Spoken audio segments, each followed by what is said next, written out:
Syyskuun 25. päivä vuonna 1982 kirjataan historialliseksi päiväksi suomalaisessa autourheiluhistoriassa.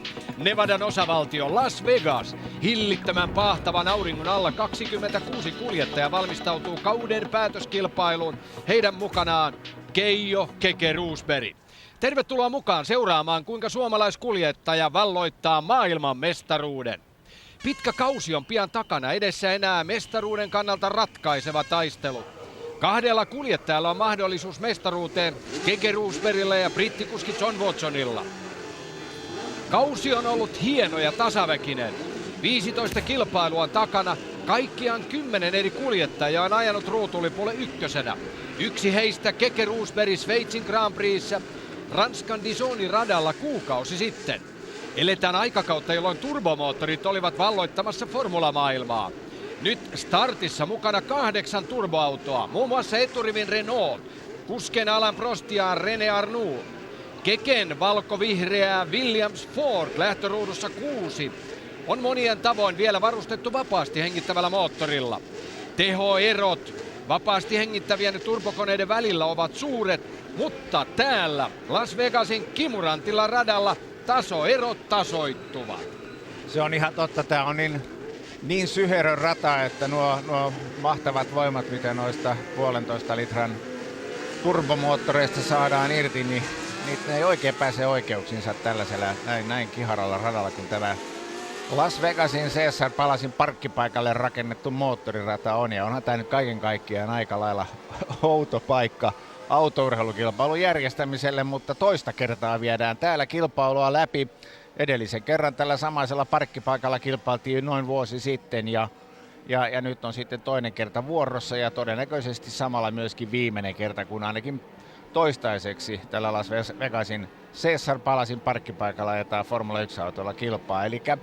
Eli näin ollen ne autot, jotka nyt ovat liikkeellä 3 litrasilla vapaasti hengittävillä koneilla, niin heillä saattaa olla hyvinkin iskun paikka tällä radalla. Ja tämä lämmittelykierros vallan mainiosti osoittaa sen, että kuinka paljon täällä on noita mutkia niin oikealle kuin vasemmille. Ja tätä on oikein omalla tavallaan hirveän vaikea lähteä vertaamaan mihinkään muuhun F1-rataan, mitä olemme tottuneet kuvaruuduissa näkemään. Tämä on ihan oma uniikki rataprofiilinsa ja siinä mielessä niin varmasti jokaiselle kuljettajallekin aika lailla erikoinen kokemus.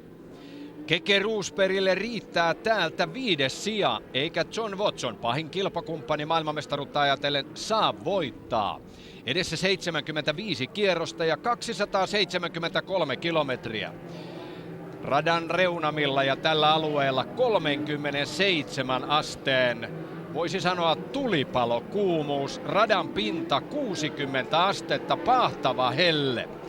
Radalla on mittaa 3,6 kilometriä ja se on tekemällä tehty keskelle suuren hotellin sisäpälisin parkkialuetta. Täällä ajettiin jo viime vuonna, joten suurelle osalle paikka on tuttu myöskin Keke Roosbergille. Vielä viimeiset kaarrokset ja sen jälkeen ryhmittytään. Eturivissä Alain Prost, René Arnoux, siis aika ajoin nopeimpina Renault-kuljettaja. Kolmanneksi nopeimpana tulee starttaamaan tuolla tummalla Tyrrell-autollaan Michele Alboreto, 25-vuotias italialainen. 4. lähtöruutu Jenkkien Eddie Seaver ajaa Lisierillä, yllättävän hyvin tuli hän.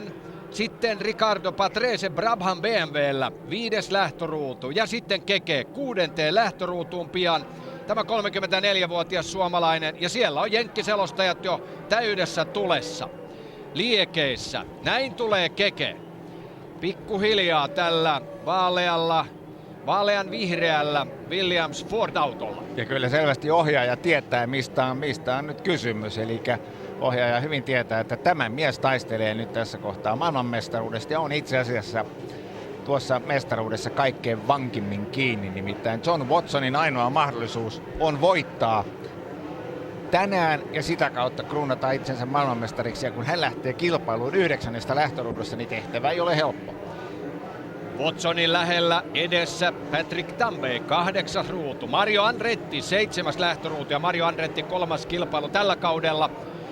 Ja nyt sitten jännityksellä odotetaan, minkälainen tämä startti oikein tulee. olemaan. Hinausautot kaikki valmiina ja sieltä lähdetään arvottamalla kiihdytyksellä liikkeelle. Hyvin lähtee sieltä Alain Prost, René Arnoux liimautuu kantaan kiinni ja sitten on ahdasta. Ensimmäiseen mutkaan siinä on lähestulkoon 3 autoa rinnakkain, mutta nähdäkseni Keke oli tuossa tilanteessa 7. Aika hienon lähdön otti myöskin kolmannesta ruudusta startannut Michele Alboreto tuolla vihreällä Tyrrell-autollaan. Erittäin hyvän startin. Patrese pitää 4. paikan ja täällä on todella nyt sitten ahdasta. Renault-autot ovat, Renault Turbo ahtimilla varustetut autot ovat heti vauhdissa kun lähdetään liikkeelle, mutta sitten on vain ajan kysymys, kuinka hyvin nämä autot tässä kuumuudessa kestää. Ja myöskin erittäin jännittävää seurata, miten kuljettajien fyysiset voimavarat kestävät tässä armottomassa helteessä. Nyt nimittäin otetaan miehestä mittaa ja siellä menee Keke. On tämä kimurantti rata kaikella tavalla. Siinä menee Keken edessä punaisella Ferrarillaan. Siinä on toinen Ferrarista päässyt Kekestä ohi tuossa lähtötilanteesta. Katsotaan kumpi se on. Mario Andretti lähti Keken rinnalta ja Patrick Tambay Keken takaa. Käsittääkseni Mario Andretti ajaa siellä Keken edellä. Pian varmasti saamme myöskin grafiikkaa. Joo, ja Andretin auton numero on 28 ja Patrick Tambayn numero on 27. Niin kuin näkyy laajemmassa ilmakuvassa, radalla on erittäin paljon Nevadan hiekka-aavikoilta tullutta pölyä, hiekkaa. Tämähän muistuttaa melkein Bahrainin rataa siinä suhteessa, mutta hyvin mennään eteenpäin. Maa-efektit toimivat, auto liimautuu radan pintaan ja nopeudet ovat parhaimmillaan noin 270-280 tasoa. Ja siellä sitten Alain Prost ja hänen imussaan on 34-vuotias toinen ranskalainen René Arnoux. René Arnouxlla 63 kilpailua takana, 4 voittoa. Hänen edessään kilpailua johtavalla Alain Prostilla ikää 27 vuotta. Tämä oli hänen urallaan 7. paalupaikka. Ja Alain Prostille tämä kilpailu on 42. hänen urallaan. Näin menee siellä sitten muiden muassa Keke Rosberg ja tuossako edessä sitten menee Mario Andretti, joka tuli pitkän tauon jälkeen. Hänhän ajoi Formula 1 vuodesta 1968 aina vuoteen 1981 säännöllisesti. Yhteensä 125 Grand Prixtä ja voitti vuonna 1978 myöskin Formula 1 mestaruuden. Ja nyt sitten vuonna 1982, kun hän jo oli päättänyt viettää eläkevuosia, hänet värvättiin ensin Williamsille Long Beachin kilpailuun keväällä ja nyt sitten Ferrarin kuljettajaksi loppukaudeksi. Ja hän teki vahvan paluun Formula 1 Monzan kilpailussa 2 viikkoa ennen tätä kilpailua. Ja Mario Andrettihan täräytti siellä italialaisten suureksi riemuksi itsensä paalulle. Kisa ei kuitenkaan mennyt aivan yhtä hyvin, nimittäin René Arnoux, joka tässä kilpailussa on toisena, voitti tuon Monzan kilpailun. Mutta nyt sitten Mario Andretti pahtaa siellä Keke Rosbergin edessä ja hänelle tämä on tällä kaudella sitten todellakin 3. MM-osakilpailu. Hän oli myöskin mukana viime vuonna, kun ajettiin täällä Las Vegasin radalla. Las Vegasin Caesars Palacein parkkialueen ensimmäinen Grand Prix. Mario Andretti oli siellä mukana. Siinä on itse asiassa sellainen tilanne, että syystä taikka toisesta Patrick Tambay ei lähtenyt tähän kilpailuun mukaan. En tiedä tuota syytä, eli näin ollen tuo ainoa Ferrari-mies, joka tällä hetkellä rataa kiertää, on todellakin vain Mario Andretti. Ja toinen mies, joka kyllä pääsi karsintojen kautta läpi tähän kilpailuun, mutta ei osallistunut itse tähän starttiin, oli Roberto Guerrero ensin Ford-autolla ja hän ei niin ikään osallistunut tähän kilpailuun.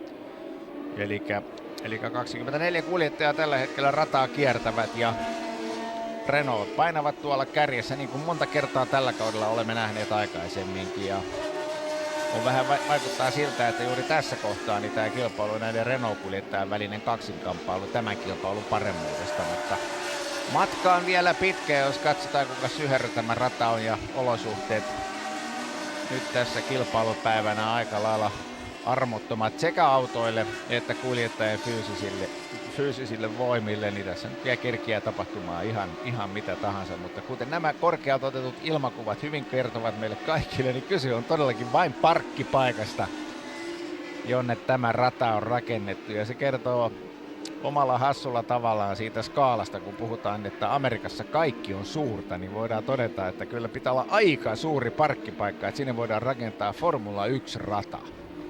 Mutta kun se oikein kimurantiksi tehdään mutka toisensa rinnalle ja viereen ja limittäin vielä osittain, niin kyllä se kohtuullisen pieneen tilaan on mennyt. Ja se mikä on mielenkiintoista myöskin, kun katsotaan tällaisia hehtaarikuvia, jotka ovat kaikella tavalla hirvittävän näköisiä, kun ei oikein erota mitä siellä tapahtuu, niin joka tapauksessa näkee radan mutkien numeroinnin. Isot numerot loistavat tuolla mutkissa ainakin muutamin kohdin. Jälleen kierros täyttyy. Muistan hyvin, kun olin itse tuolla kilpailutapahtumassa paikan päällä, niin ennen kilpailua, tämä kilpailuhan käynnistyy kello 13 paikallista aikaa. Ennen kilpailua puhuttiin vakavasti jopa siitä mahdollisuudesta, että kilpailua ei viedä täysimittaisena läpi johtuen tästä hirvittävästä kuumuudesta, aavikon kuumuudesta.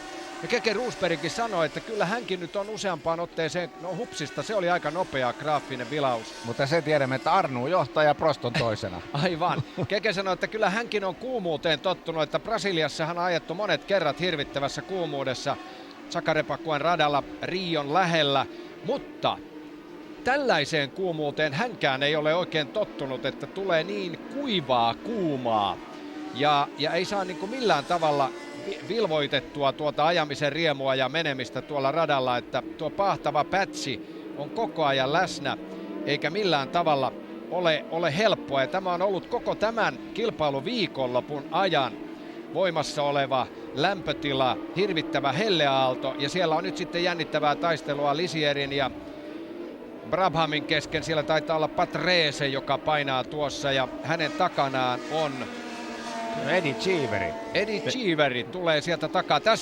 Tässä on Ricardo Patrese ja hänen takanaan on sitten jenkkikuljettaja Eddie Cheever, joka starttasi 4. lähtöruudusta.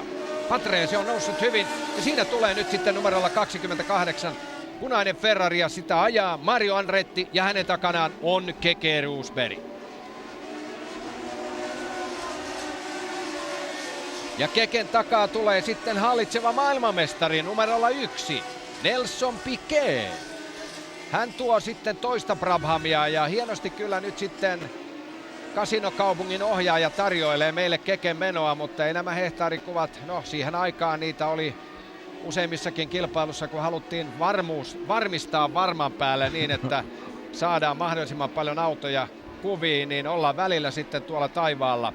Mahdollisimman laajat hehtaarikuvat, mutta tiukkaa vääntämistä on ja tässä tämä renkaidenkin kulutus on suuri kysymysmerkki, miten tästä selviydytään. Ja nyt nähdään 5 ajetun kierroksen jälkeen Alboreto hienosti 3.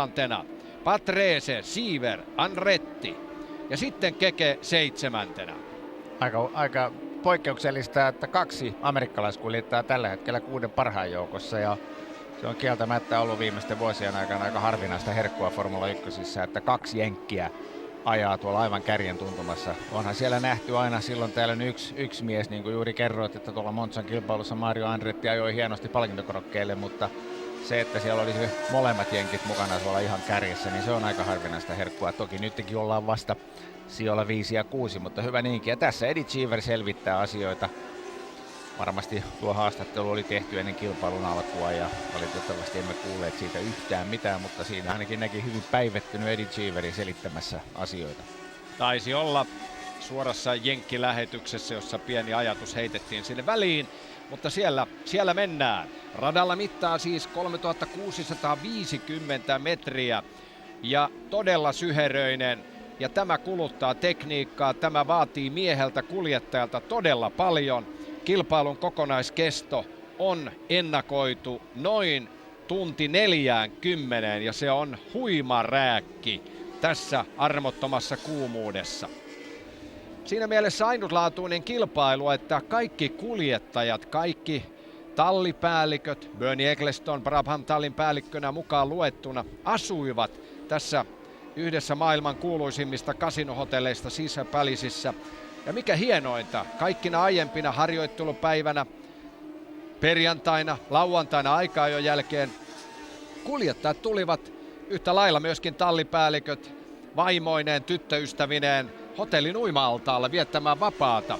Ja jos sitä verrataan sitten aikaan kaiken tämän jälkeen, niin eipä juuri koskaan missään ole samassa tilanteessa nähnyt kaikkia kuljettajia pitämässä yhdessä hauskaa asuen samassa hotellissa ja sitten vielä viettäen uima-altaalla pientä vapaa-aikaa. Tosin Keke sanoi, että hänellä vapaa-aika oli äärettömän kortilla. Kun hän tuli aivan viime tipassa tänne Las Vegasin radalle. Tallipäällikkökin Frank Williams odotti häntä jo vuorokautta aiemmin ja sitten tuli ensin kassit ja kaikki pussukat Keken huoneeseen ja miestä ei näy eikä Vonnea eli hänen sen aikaista kihlattuaan. He tulivat sitten omalla sillä tulevalla lentokoneella, minkä Keke osti muutama päivä aikaisemmin ennen tätä kilpailua. Uuden Cessna-tyyppisen lentokoneen, joka vei hänen ajatusmaailmansa vähäksi aikaa kokonaan siinä hankintatilanteessa pois tästä jännittävästä kilpa-autoilumaailmasta ja sitä pidettiin hyvänä tapana myöskin rentouttaa itsensä, että ollaan täydessä iskussa, kun kilpailu sitten alkaa. Siinä Keke ahdistelee Mario Andrettiä koko ajan ja nyt vaikuttaisi siltä, että kohta Keke lähellä. Varmasti yrittää ohitusta. Rankkaa hiillostusta. Keke pahtaa nyt jenkkikuljettajan kokeneen Mario Andretin takapuskurissa. Mario Andretilla ikää 42 vuotta. Ja hän vetää täysillä ja nimenomaan näissä armottomissa oloissa. Ja todellakin muistutetaan vielä mieliin 2 viikkoa aiemmin. Ajettiin Monzassa kilpailu, missä Mario Andretti tuli pitkän tauon jälkeen jälleen kilpailupuuhiin mukaan. Veti paalulle ja oli palkintokorokkeella 3. 42-vuotiaana on kunnioitettava ikä ja voi sanoa, että mies on täydellisesti kilpa-autoilun ammattilainen. Kyllä, ja jos yleensä Amerikan mantereen kilpa-autoilusta puhutaan, niin kyllähän Mario Andretin nimi on... Nyt tulee se ohituspaikka, olipa lähellä.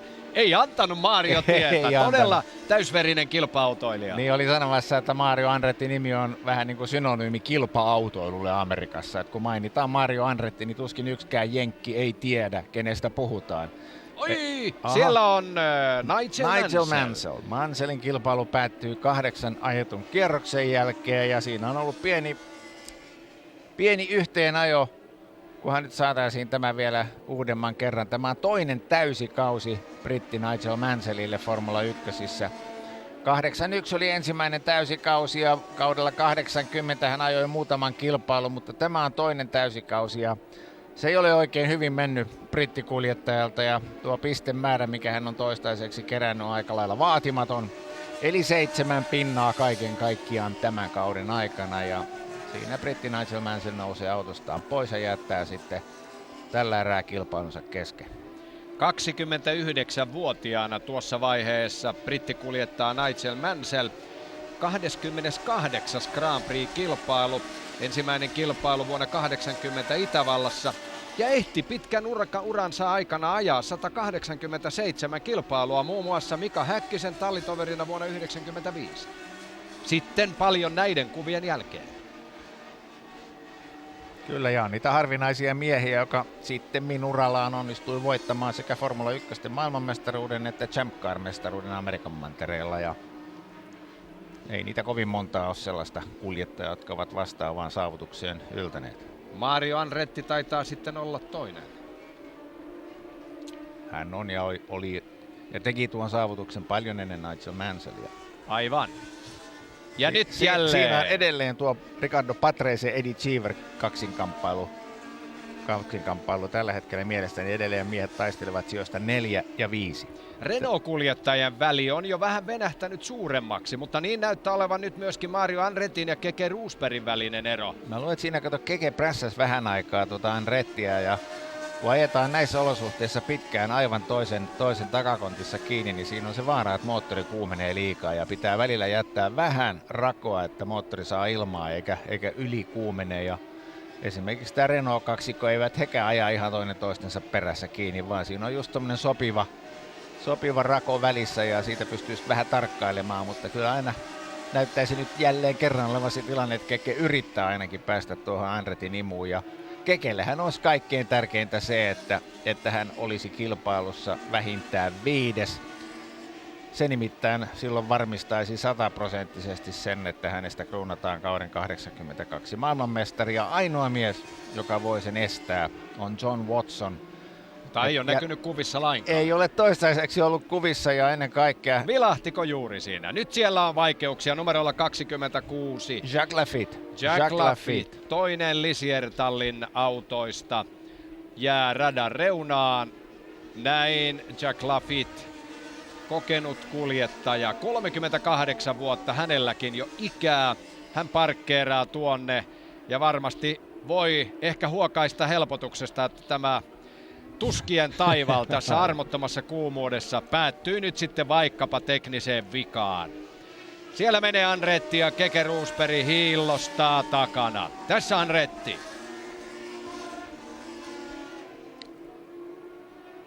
Kaiken kaikkiaan niin kuin taisit jo mainita vai otitko jo esille sen, että kaiken kaikkiaan tällä kaudella 15 kilpailua on ajettu ja tämä on 16, 11 parasta lasketaan M-pisteisiin. Joo, se on ollut tämän kauden henkeä jo muutaman kauden se tilanne, että ajettavista osakilpailusta vain 11 parasta tulosta otetaan huomioon, kun lasketaan yhteen nuo kuljettajien MM-sarjan pisteet. Ja mikä on mielenkiintoista on se, että vaikka 16 kisasta 11 otetaan huomioon, niin yhdelläkään kuljettajalla ei tule tuo 11 kilpailua tämän kauden aikana täyteen samalla kuin René Arnoux heittää. Ja Watson tulee sieltä takaa tuolla punavalkoisella autolla ja nyt on Keke liipasimella. Siinä menee Mario Andretti, sitten Keke Rosberg ja John Watson on vaarallisen lähellä jo. Ja Watsonilla on mahdollisuudet maailmanmestaruuteen ainoastaan, jos hän voittaa ja Keke ei ole 5. Kyllä, juuri näin. Niin oli se piti sanoa, että vaikka 11 kilpailua otetaan huomioon, niin ennen tätä kilpailua Keke Rosbergilla on 9 sellaista kilpailua, missä hän on ajanut pisteille. Toisen oleva Didier Pironi, hänellä on 7 kilpailua. Kolmantena oleva John Watson, niin ikään hänellä on vain 7 kilpailua, mistä hän on saanut pisteitä. Alain Prost, joka ennen tätä päivää oli 4. Hänellä on vain 5 kilpailua, mistä hän on ottanut pisteitä. Eli aikanaan kun tuo pistejärjestelmä oli tuo mikä oli, niin se perustui paljolti siihen, että oli realismia todeta, että autojen luotettavuus oli vielä niin kaukana hyvästä, että katsottiin viisaammaksi luoda tällainen systeemi, että vain 11 parasta kilpailua otetaan huomioon. Watson starttasi siis 9. lähtöruudusta ja on liimautunut nyt 7. olevan Keke Rosbergin kantaan ja vaarallisen lähellä mentiin jo välillä. Mutta Keke kyllä tietää varmasti hyvin tuon tilanteen ja katsoo peileihin, mutta tämä on vielä neitseellisessä vaiheessa tämä kilpailu. Nyt pitää ajatella myöskin kestävyyttä, erityisesti auton kestävyyttä. Ja siellä Nigel Mansell antaa kommentteja nyt sitten Jenkkiyhtiön haastattelussa.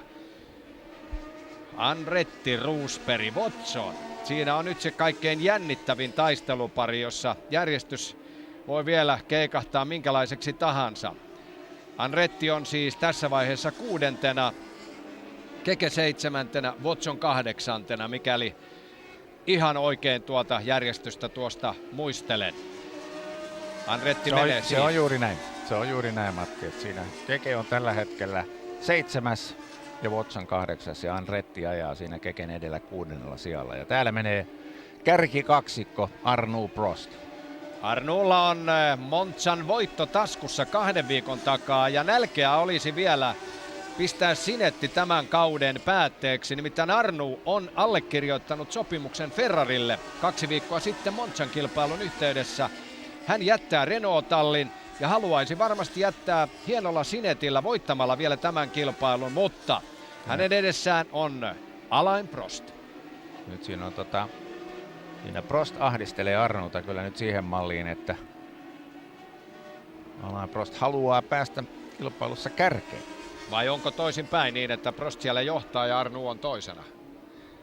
Onko siinä kenties tapahtunut? Seurataanpa suurella mielenkiinnolla tätä. Joka tapauksessa Keke tässä ja Watson tulee aivan imuun.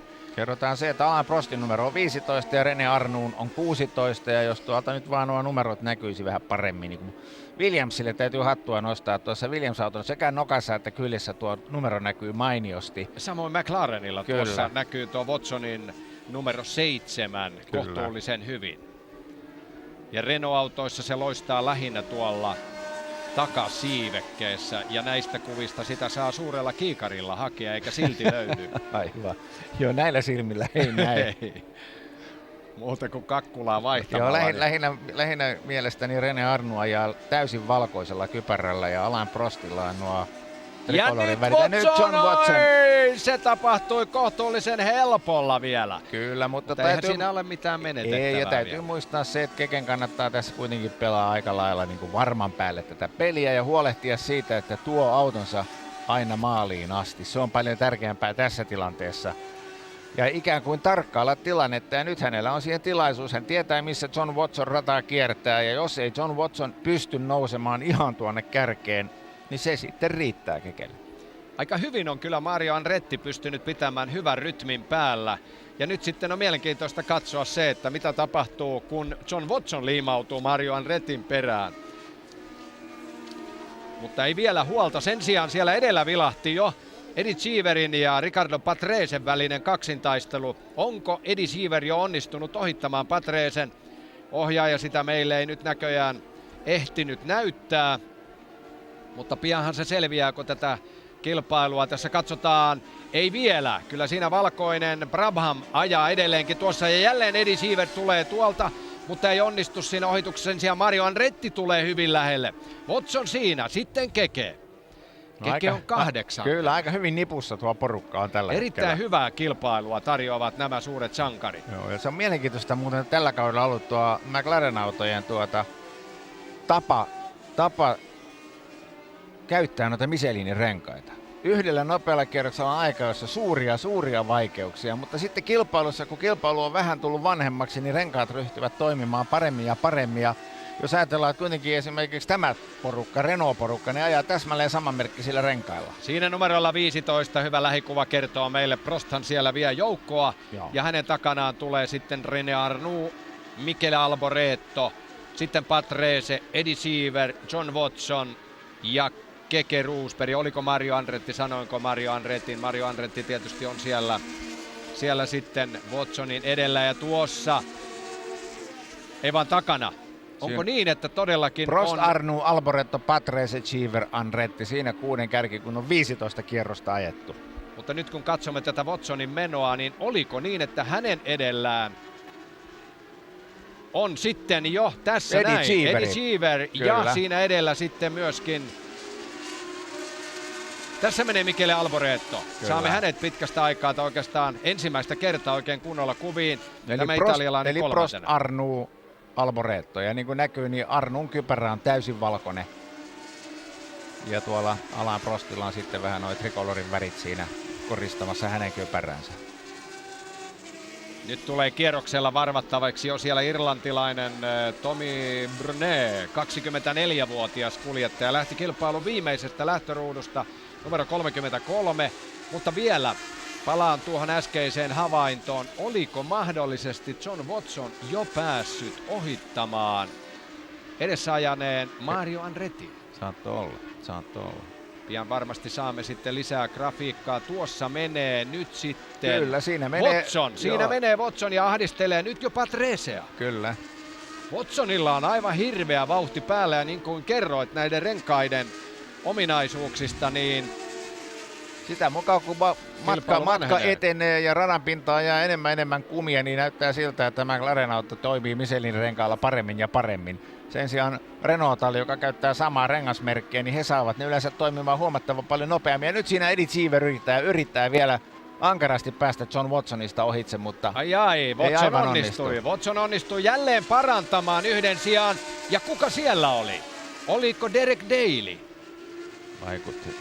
Vaikutti, että oli toinen Williams-autoista ja näytti jääneen tuonne radan varteen aivan siihen kohtaan, missä täällä on herrat Ricardo Patrese. Kytkin teki temppunsa ja Ricardo Patresen kierrosten lukumääräksi jäi 17 ja hänen kohdaltaan kausi 82 on paketissa. Se oli harmillinen tilanne Patresen kannalta. Hän jää M-pisteissä 10. paikalle 21 pistettä, mutta Watsonin vauhti on kyllä ihailtavan kovaa. Hän tulee täällä ja hän on tässä vaiheessa 4. Hänen edellään on Alboreto, Arnoux ja Prost. Kyllä, ja John Watson tietää sen, että hänen on pakko painaa nyt niin kuin oikea jalka suorana, jos hän haluaa kruunata tämän kauden maailmanmestarina, niin on pakko painaa nyt ihan tosissaan, eikä antaa aikaa milliäkään periksi. Välittämättä siitä, mitä Keke Roosberg tekee tuolla takana, ja hän tietysti luottaa nyt omiin mahdollisuuksiinsa. Auto näyttää kulkevan kuin siivillä erittäin hyvin.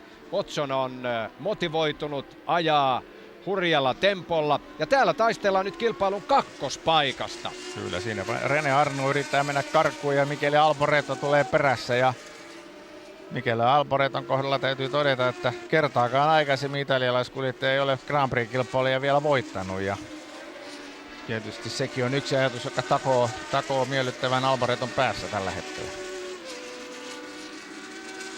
Nuori italialainen. Nyt 26. Grand Prix John Watsonilla. Niitä on jo huomattavasti enemmän. Ja hän ajaa nyt tuolla. Siellä on kuutosmutka tuolla noin. Ja sitten ollaan jo aika pian jälleen lähtösuoralla. Ja katsotaan miten tilanteet kehittyvät. Pystyykö Watson pian jo liimautumaan jälleen yhden edessä olevan kuljettajan taakse. Parantaakseen asetelmia. Täällähän nämä turva-asiat ovat puhuttaneet ja puhuttivat edellisten päivien aikana todella paljon. Bernie Ecclestone joutui lyömään nyrkin pöytään, koska siellä ei turvamiehet, he eivät yksinkertaisesti olleet ajan tasalla. Aina kun siellä tapahtuu joku ulosajo, niin kesti luvattoman kauan ennen kuin yksikään turvamies liikahti paikaltaan. Ja sitten päädyttiin jopa sen tyyppiseen ratkaisuun lauantai-päivän aikana, jossa jos joku auto ajaa ulos, niin punainen lippu nostetaan välittömästi. Aina keskeytettiin ja niitä katkoksia oli kyllä harmillisen runsaasti, jolla varmistettiin se, että tuo turvajärjestelmä toimii ja kuljettajat pystyvät levollisin mielin keskittymään jokaisen mutkan läpiajoon. Nimittäin tuolta näiden betonimuurien reunan yli on paikkapaikoin äärettömän hankala nähdä, mitä siellä toisella puolella sitten mutkaa on ja mitä sieltä löytyy.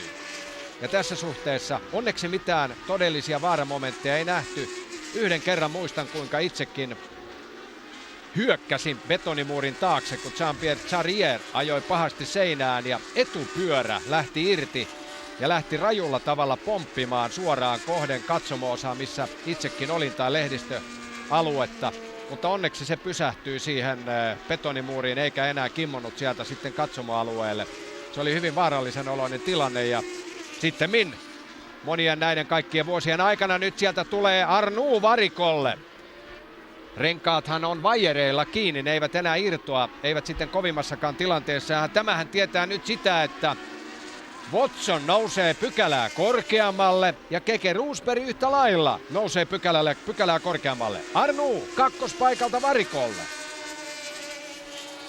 Uutta rengasta alle, turbomoottorein tai ahtimin varustettu Renault on tässä näin, mutta näyttää kovin levolliselta tuo puuhastelu. Viittaa siihen, että on ongelmia ja otetaan siellä moottorin katetta otettiin siitä autosta irti ja viittaa siihen, että kyseessä on joku muu kuin vain normaali varikkopysähdys. Ja tuossa täytyy todeta, hyvät katselijat, kun katsotte tätä porukkaa, joka tuon auton äärellä pyörii, niin kaudella 2007 tuossa asussa ei olisi päässyt yksikään mekaanikko muualle kuin hotelli uima-altaalle.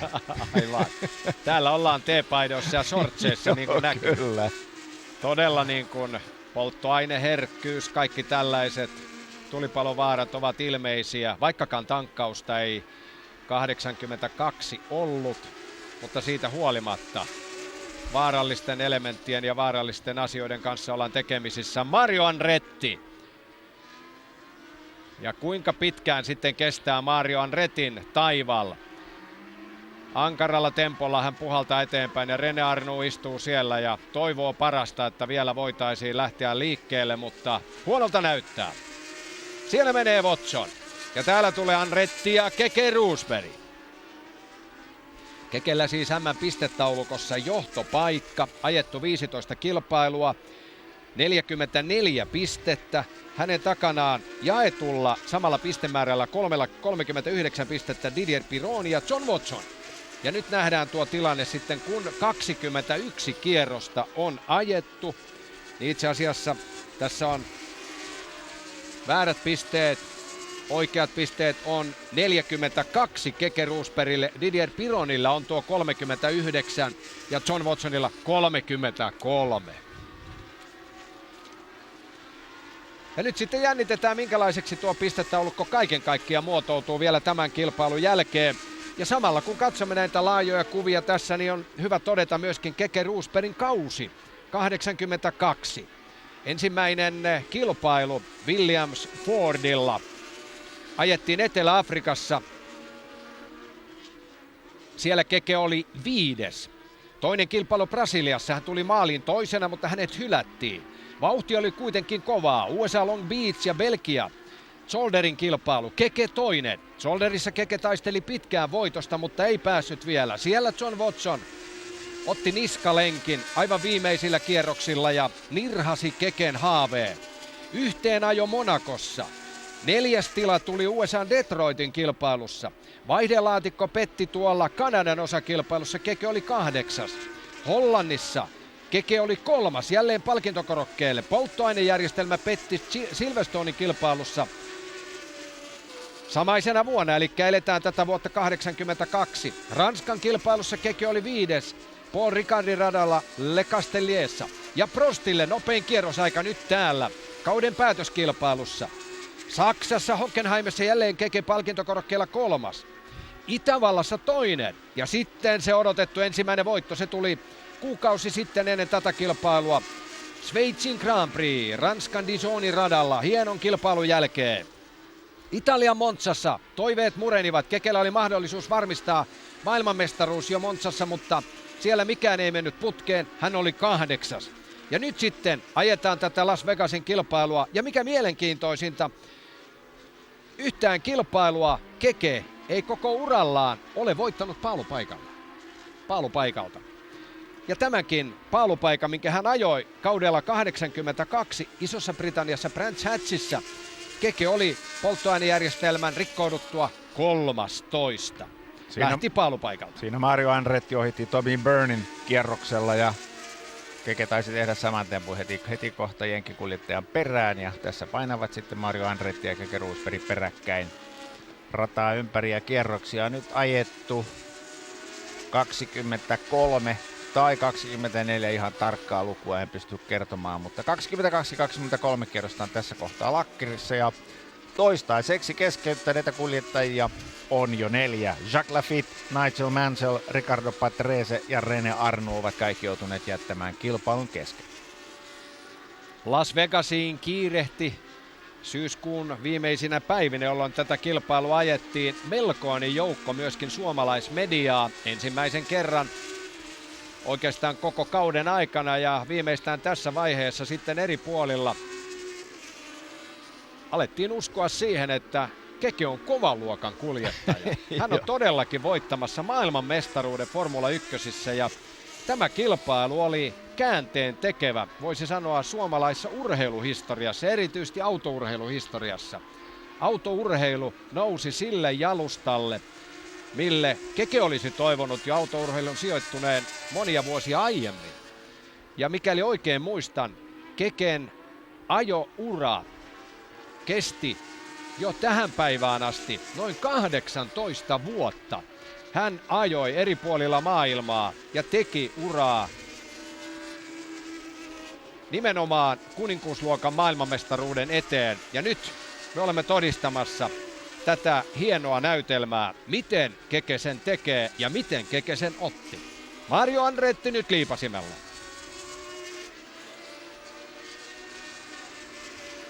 Kekehän oli vuonna 1982 koko sarjan tasaväkisin kuljettaja.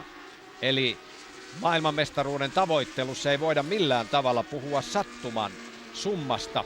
Kyllä se oli tekemällä tehtyä loistavan hyvän työn jälkeen. Keke on tässä tilanteessa taistelemassa maailmanmestaruudesta ja mielenkiintoista on nähdä, kuinka jälleen sitten ajamalla tehdään historiaa. Mario Andretti todella tiukan liipasimen päässä siinä ja nyt sitten on vain ajan kysymys, koska jenkkikuljettajasta päästään ohi. Millä tavalla se syntyy, sen meille pian varmasti kuva kertoo. Täällä menee Alain Prost ja hän johtaa kilpailua.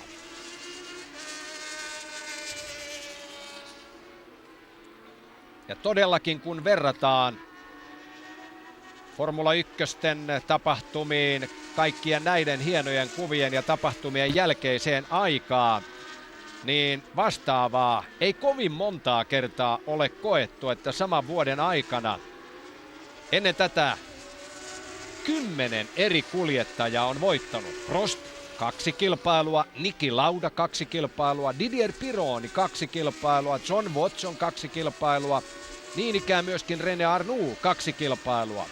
Mutta sitten yksittäisinä voittajina Ricardo Patrese, Nelson Piquet, Patrick Tambay, Elio De Angelis. Huima voitto, vaikka Lotus on ollut kaikella tavalla aika lailla vaisu ja hiihdellyt siellä peräpäässä, niin tuo Itävallan Elio De Angeliksen ja Keke Rosbergin huima kaksintaistelu niin, että siellä oli vain 0,05 ero maalissa. Se on piirtynyt historiaan yhtenä hienoimmista kaksintaistelusta aivan ruutulipulle asti. Se oli myöskin Elio De Angeliksen uran yksi ehdottomista helmistä. Keke ei siellä vielä voittoon yltänyt, mutta sitten parisen viikkoa myöhemmin tuolla Sveitsin Grand Prixssä Keke otti sitten kaudella 82 tuon ensimmäisen voittonsa ja sehän nähtiin myöskin MTV3 Max-kanavalla varsinaisena klassikkokilpailuna. Mutta jos jostakin voidaan puhua klassikkokilpailuna, niin tämä on sitä, mitä parhaimmassa määrin. Kyllä. Se on jännä, kun katsoo noiden autojen aerodynaamisia ratkaisuja, niin siellä on muutamat autot kiertää rataa, jossa tuskin on etusiipiä lainkaan. Ja jos ajatellaan, kuinka syherrö tämä Las Vegasin Caesar-Palasin parkkipaikka ratana on, niin luulisin, että siellä tarvittaisiin kaikki mahdolliset siivet, mitä tuohon autoon voidaan kiinnittää, jotta pito olisi paras mahdollinen. Niin siitä huolimatta vaan jotkut ratkaisut ovat sellaisia, että joitakin etusiipiä ei oikein voi kunnolla etusiiviksi sanoa. Tuntuu melkein, että ne on enemmän koristeet kuin etusiivit. Toki täytyy aina myös... Katos! Siinä lähtee Andrettilta lipeä auto. Se lähtikö Rukkanen se kädestä? lähti kyllä, kun nappihousuista. Oi, ja menee aika pitkälle vielä tuonne hiekalle, ja sehän on siinä sitten peli pelattu. Molemmat Ferrarit poissa pelistä. Aika nolo juttu Mario Andrettille kotikisassa vielä. Jenkkiyleisön silmi edes tekee tuollaisen, ei nyt ihan alokasmaisen, mutta lähestulko alokasmaisen virheen. Mutta ehkä siihen vaikutti se, että Keke prässäsi aika lailla koko ajan siinä ja vanhalla mestarilla oli silmät sekä suoraan eteenpäin, että välillä tuijotti peilejä koko ajan, että miltä puolelta suomalainen sieltä pyrkii ohitse ja sitten kävi näin. Tässä ja saadaan nähdä tuo uudestaan. Näin lähestytään tätä mutkaa. Oi, se vaan karkaa. Se lähtee, kyllä. Se lähtee siitä luisuun ja sitten hän löysää jarrua ja sitten mennäänkin jo niin sanotusti tavoittamattomalle alustalle. Eli sieltä ei ole minkäänlaista paluuta ja vielä kerran pääsemme katsomaan tätä, no ei juuri kovin hyvällä kuvakulmalla. Näkyykö se täältä vähän paremmin? Tuossa noin. Keke on ihan lähellä ja siinä se lähtee sitten takapää liukuun ja saman tien hartialukko, kaikki pyörät lukossa ja ollaan hiekalla. Mario Andretti poissa pelistä, John Watson menee täällä ja John Watson on tässä vaiheessa kilpailua kolmantena. Hänen edellään Prost. Onko niin, että hän on neljäntenä? Prost, Alboreto, Arnoux on siis varikolla. Arnoux on keskeyttänyt, Arnoux on jo keskeyttänyt. Joo, siellä on ainakin Alain Prost ja Michele Alboreto hänen edellään. Eddie Cheeveristä en ole ihan varma, mutta saattaa olla, että myöskin Eddie Cheever. Sääli vain, ettei me ole saaneet kuvaa tuosta kärkiporukasta nyt vähän aikaa. Taisi olla aiemmin, jos se Eddie Cheeverin ohitus, että Watson on kolmantena tässä vaiheessa. Kyllä kieltämättä ohjaaja näytti meille aika pitkään nimenomaan Kekeä ja Mario Andretin välistä, Keken ja Andretin välistä taistelua. Ja ei mikään ihme, kyllähän ohjaaja tietää sen, että tämä mies on mitä suurimmalla todennäköisyydellä tässä vaiheessa kisaa matkalla kohti Formula 1 maailmanmestaruutta. Ja se on se syy, että olemme saaneet hänen ajosuorituksistaan nauttia. Täältä painaa sitten John Watson autossa numero 7, tallikaveri Niki Lauda. Häntä ei ole paljon kuvissa näkynyt. Lauda kyllä on mukana kilpailussa ja kiertää rataa, mutta ohjaaja tietää sen, että Laudan mahdollisuudet maailmanmestaruuteen ovat 0. Mutta sen sijaan John Watsonilla ne mahdollisuudet ovat. Ja täällä menee sitten kilpailua johtava... Watson menee, kyllä siellä vaan on. Siellä kilpailua johtava Alain Prost on ohittamassa siinä kierroksella toisen Alfa Romeon. Kumpi siellä mahtaa olla Alfa Se on Romeo ollut joko Andrea de Cesaris tai Bruno Giacomelli, jompikumpi. Cesareksen numero on 22 ja Bruno Giacomellin numero on 23, ja kunhan nyt saataisiin joku sopiva lähikuva tilanteesta. Nyt on kyllä ohjaaja hakee kameralla autoja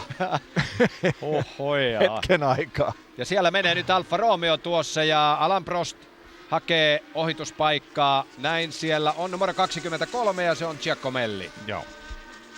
30-vuotias italialainen Bruno Giacomelli ja sitten täältä tulee myöskin Watson. Ja siinä edessä on sitten numerolla 22 Andrea de Cesaris. Kierroksella ohitettavia niin ikään. Niki Lauda, kaksinkertainen maailmanmestari, starttasi tähän kauden päätöskilpailun 13. lähtöruudusta ja Elio de Angelis. Elio de Angelis keskeyttää tuonne. Eikä tarvitse paljon arvuutella, mikä on keskeytyksen syy. Se on ilmiselvästi moottoririkko. Lotus Ford, molemmat Lotus-autot jäävät radan reunaan. Ensin Nigel Mansell ja nyt Elio de Angelis. Elio de Angeliksen urahan koki järkyttävän kohtalonsa vuonna 1986. Aika jännä juttu muuten, että sinne ei juokse yksikään mies sammutussysteemit käsissään, vaan siellä auto savuaa mitä savuaa yksinään ja kaikki vaan ihmettelee ympärillä. Ja öljyt tulee pihalle sieltä. Kyllä. Tästä voisi sanoa, että olet aivan oikeassa, moottoririkko. Kyllä. Niin, Elio de Angeliksen kohtaloksi koitui vakava ulosajo-onnettomuus Paul Ricardin radalla testeissä. Hän kuoli 28-vuotiaana vuonna 1986 ja se oli formulamaailmaa järkyttävä tilanne. Siellä menee nyt sitten, onko nimenomaan tuossa Niki Lauda? Enpäs nyt nähnyt tuota numeroa oikein. Ei, on numero 8 ja hän ohittaa siellä Andrea de Cesariksen. Kyllä. Siitä saimme myöskin Niki Laudan vihdoin kuviin tällä punavalkoisella McLarenilla ja siellä Andrea de Cesaris ei näytäkään luovuttavan kovin helpolla. 2 punavalkoista autoa, toinen Alfa Romeo ja toinen on McLaren. Ja rinta rinnan mennään siellä aivan hurjaa taistelua, kaksintaistelua. Ja siellä otetaan miehestä mittaa oikein huolella. Yllättävän hyvin pystyi pitämään Andrea de Cesaris, vaikka oli tuolla radan ihan sisäreunassa, joka oli vähän likaisempi pinnaltaan, niin siitä huolimatta pystyi pitämään Niki Laudan takanaan. Mutta Niki Lauda vanhana kehtuna tietysti ajatteli, että odotetaan parempaa hetkeä ja sitten puristetaan ohi, jos puristetaan. Kauden aikaisemmissa kilpailussa monet muutkin kovaluokan tähdet, heidän joukossaan muun muassa Keke Rosberg, ovat joutuneet kokemaan tämän Andrea de Cesariksen häikäilemättömän tavan ajaa. Hän tekee tietyllä tavalla omaa uraansa. Aikanaan tunnettiin romukallena. Hän romutti enemmän autoja kuin oli kaudessa kilpailuja. Ja se mikä oli Kekeille karvain muisto Andrea de Cesariksesta oli niin sanottu läheltä piti tilanne juuri hänen ensimmäiseen voittoonsa johtaneessa kilpailussa tuolla Dijonin radalla Ranskassa. Siellä Keke yksinkertaisesti tunki Andrea de Cesariksen, kun hän ei antanut tietä. Hän tunki italialaisen sivuun ja se oli pakkorako. Silloin Andrea de Cesaris joutui antamaan tietä ja Keke pääsi puhtaalle kierrokselle ja voitti siellä tuon kilpailun. Mutta kyllä Andrea de Cesaris näyttää olevan todella kuuma ja häikäilemätön kilpailija. Ei anna tietä. Kaksinkertainen maailmanmestari Niki Lauda pahtaa siellä takana ja tulee rinnalle ja on jo välillä ohitse, mutta Andrea de Cesaris päättää kuitata. Ja siellä Prost. Edelleenkin de Cesaris ja takana Niki Lauda. Ja nyt on kierroksia ajettu 30 ja tässä kilpailussa ajetaan yhteensä 75 kierrosta, että lähestytään kovaa vauhtia kilpailun puolta väliä. Paksusti jää mustaa kumia näihin kovempiin, jyrkempiin mutkiin tästä kilpailusta, nimenomaan näiden autojen renkaista. 3 rengasmerkkiä hän on mukana, Goodyear, Michelin ja sitten Pirelli.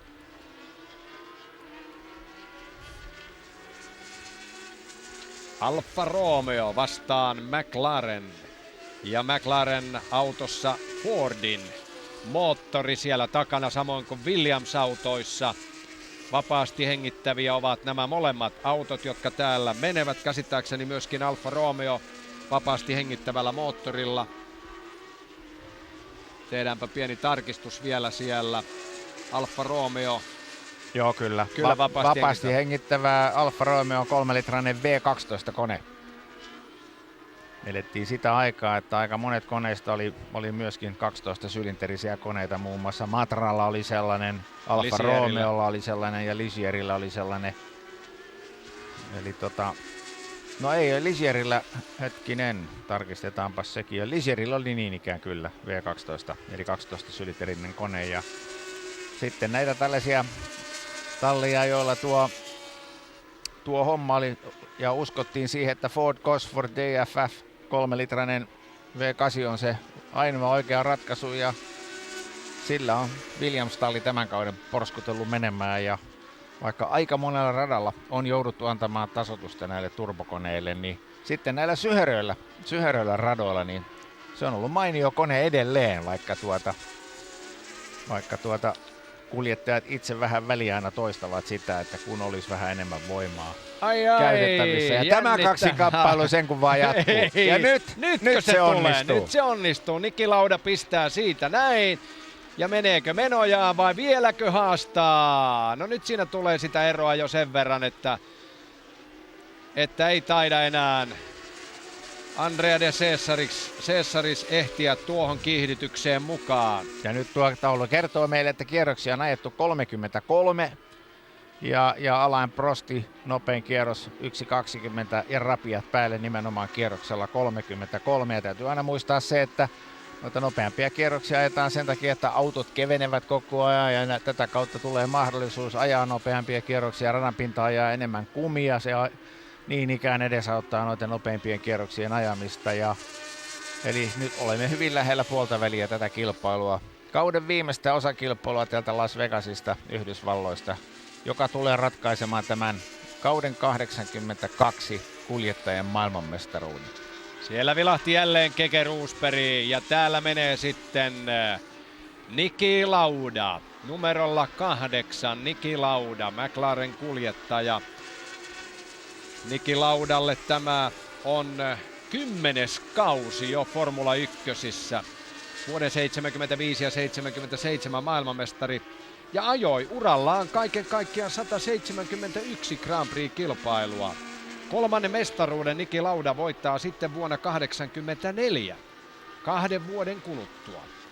Prost kurvailee vielä täydellä teholla ja tempolla, kestää hyvin kuumuuden, niin mies kuin auto, mutta se on aivan varmaa, että turbo hehkuu kirkkaan punaisena tuolla moottoritilan kyljessä, niin kuin varmasti koko moottori hehkuu punaisena. On tämä niin armotonta rääkkiä. Radan pinta siis noin 60 astetta. Sen nämä miehet varmasti joutuvat kovimmalla mahdollisella tavalla kokemaan.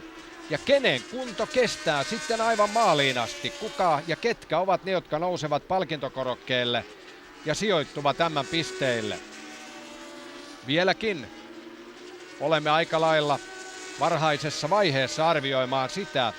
Kilpailu on, niin kuin Erkki Mustakari totesi, noin puolivälissä. Ja Keke vetää siellä. Williamsista löytyy potkua. Reunat, sivulla olevat reunat laahaavat maata, eli ilmanohjaimet supistavat tuota alla olevaa ilmaa niin, että se imee auton radan pintaan ja sitä kautta saadaan maksimaalinen pito mahdollisimman moneen kohtaan tällä radalla. Tämä on ainutlaatuinen rata ja tämän kauden jälkeen ei sitten enää kilpailtu tällä parkkialueella. Prost, Alboreto, Watson, Siever, Roosberg 5.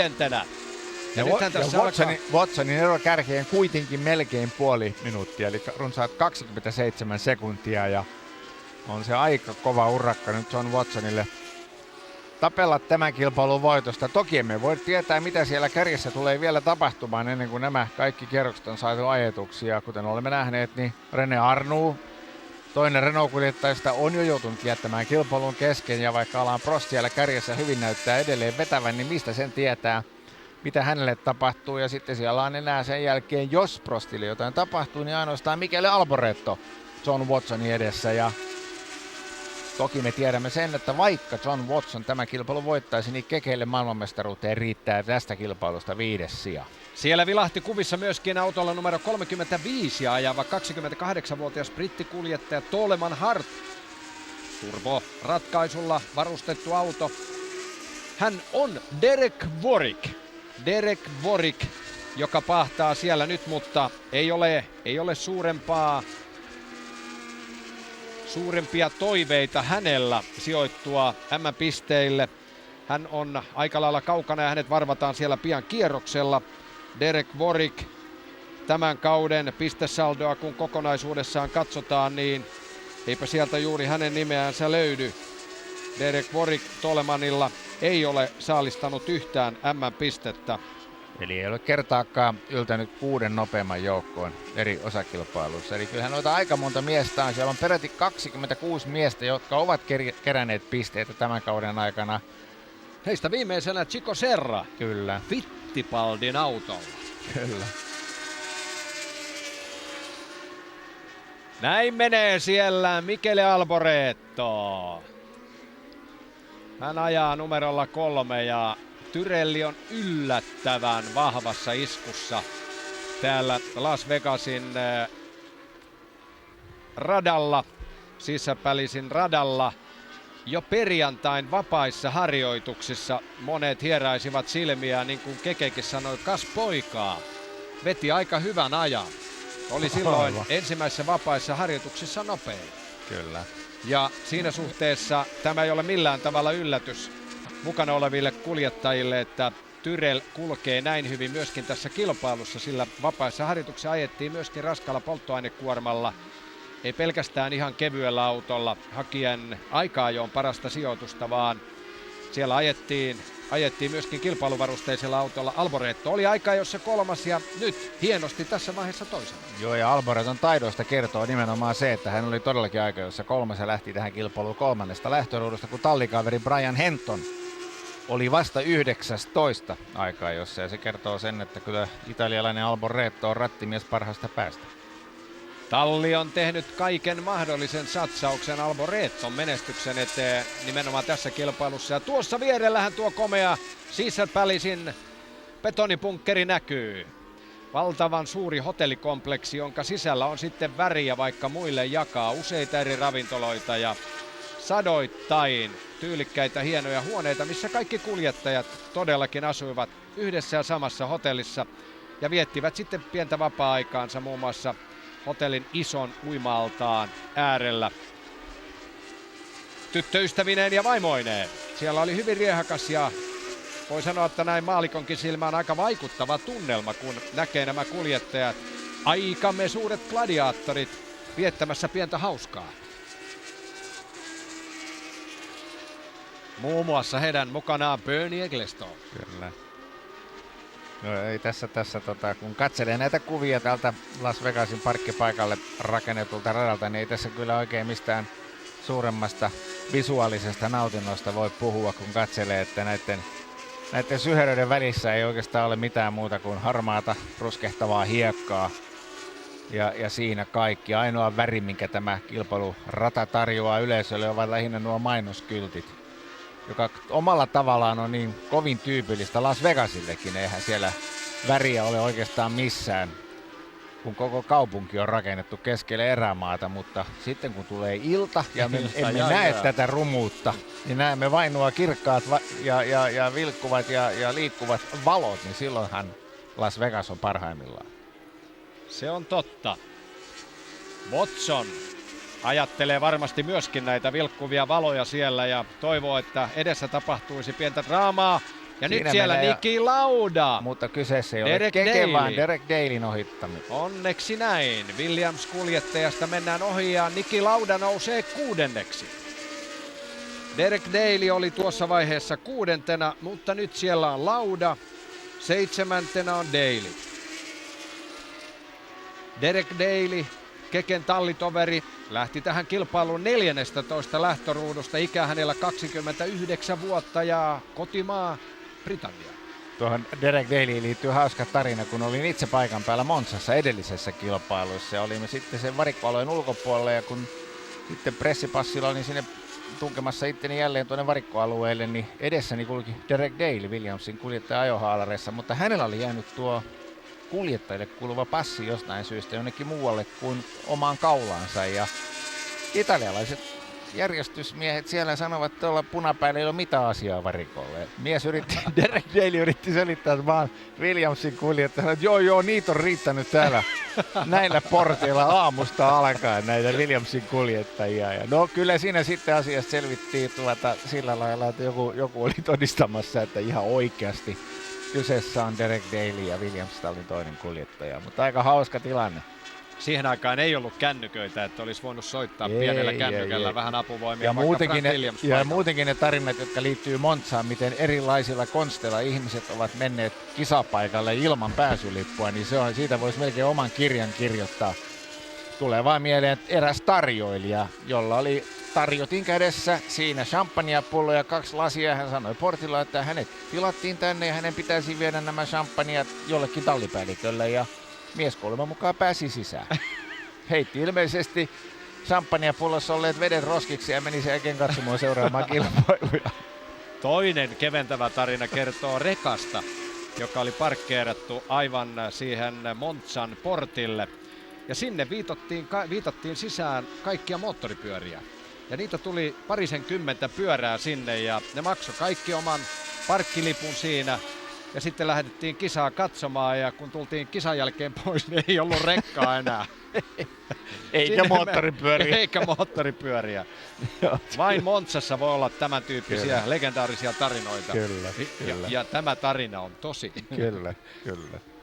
Mutta jälleen Las Vegasin kauden päätöskilpailuun. 16 osakilpailu. Pahtavan auringon alla mennään ja siellä menee Niki Lauda. Niki Lauda siis tässä vaiheessa jo pisteen syrjässä kiinni. Hän on 6. ja tavoitteet tietysti McLaren tallilla on tässäkin kilpailussa nousta vielä mahdollisimman korkealle. Ja Watson siellä edessä yrittää raivata tietä jopa niin, että hän pystyisi voittamaan. Ja siinä tietysti nyt vähän saattaa olla, että tarvittaisiin Niki Laudankin apua tuossa tilanteessa. Jos ei muuta, niin sillä tavalla, että Keke ei pääsisi 5 parhaamman joukkoon. Nimenomaan. Se on aivan 100 varmasti McLarenin tavoite ja taktiikka tässä kohtaa pyrkiä ajamaan nimenomaan Nikin Lauda sinne Watsonin ja Keken väliin ja tällä lailla heikentämään Keken mahdollisuuksia, mutta hyvin on Keke ajanut toistaiseksi ja ilmeisen hyvin homma on vielä ainakin toistaiseksi hallussa.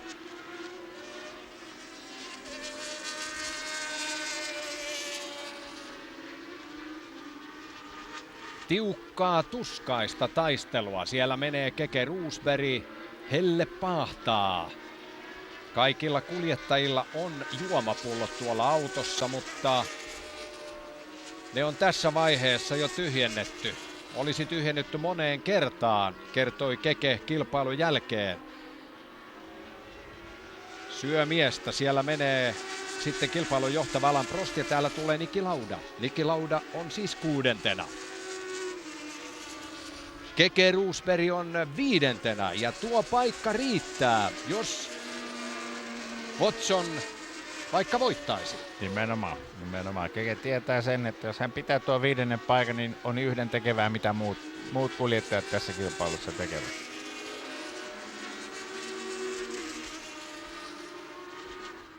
Jälleen on raju kilpailu vaatinut uhrinsa. Numero 33, Tommy Byrne, 24-vuotias irlantilainen. Parkkeeraa autonsa Theodore-tiimin auton tuonne radan reunaan. Porukka harvenee, joo, ja pitäisikö sanoa niin, että pidot paranee, kun väki vähenee. Toivottavasti tuolla kärjessä Keke Roosbergilla kaikki on hyvin hallinnassa. Mutta mitä tapahtuu täällä? Onko John Watson siirtynyt jo kilpailussa kärkipaikalle? Siellä menee nyt Renault ja vauhti ei ole ollenkaan Alain Prostilla sitä tasoa, mitä se oli aiemmin. René Arnoux on toisella Renault-autollaan keskeyttänyt ja aikoja sitten. Tuo on itse asiassa Niki Lauda. Niki Lauda menee joka on siinä. ohittanut. Olisiko sellainen tilanne nyt, että Alain Prostin auto syystä tai toisesta on nyt vauhti on vähän hyytymään päin? Sitten se tietää kyllä sitä, että siellä on jo moni muukin mennyt hänestä ohitse, mutta seurataanpa nyt ymmärtääkseni ainakin, ellei meille toisen näytetä, niin Alboreton pitäisi olla nyt tässä tapauksessa sitten kärjessä, koska kun Prost johti kilpailua, niin Michele Alboreto ajoi siinä vaiheessa kakkosena. Ja nyt pieni spekulaatio siitäkin, että ei kai vaan René Arnoux ole tullut takaisin. En usko, ei voi olla niin, koska hän on ollut jo tosi pitkään pois. Ja siinä menee numerolla 15. Siinä menee numerolla 15 professori Prost.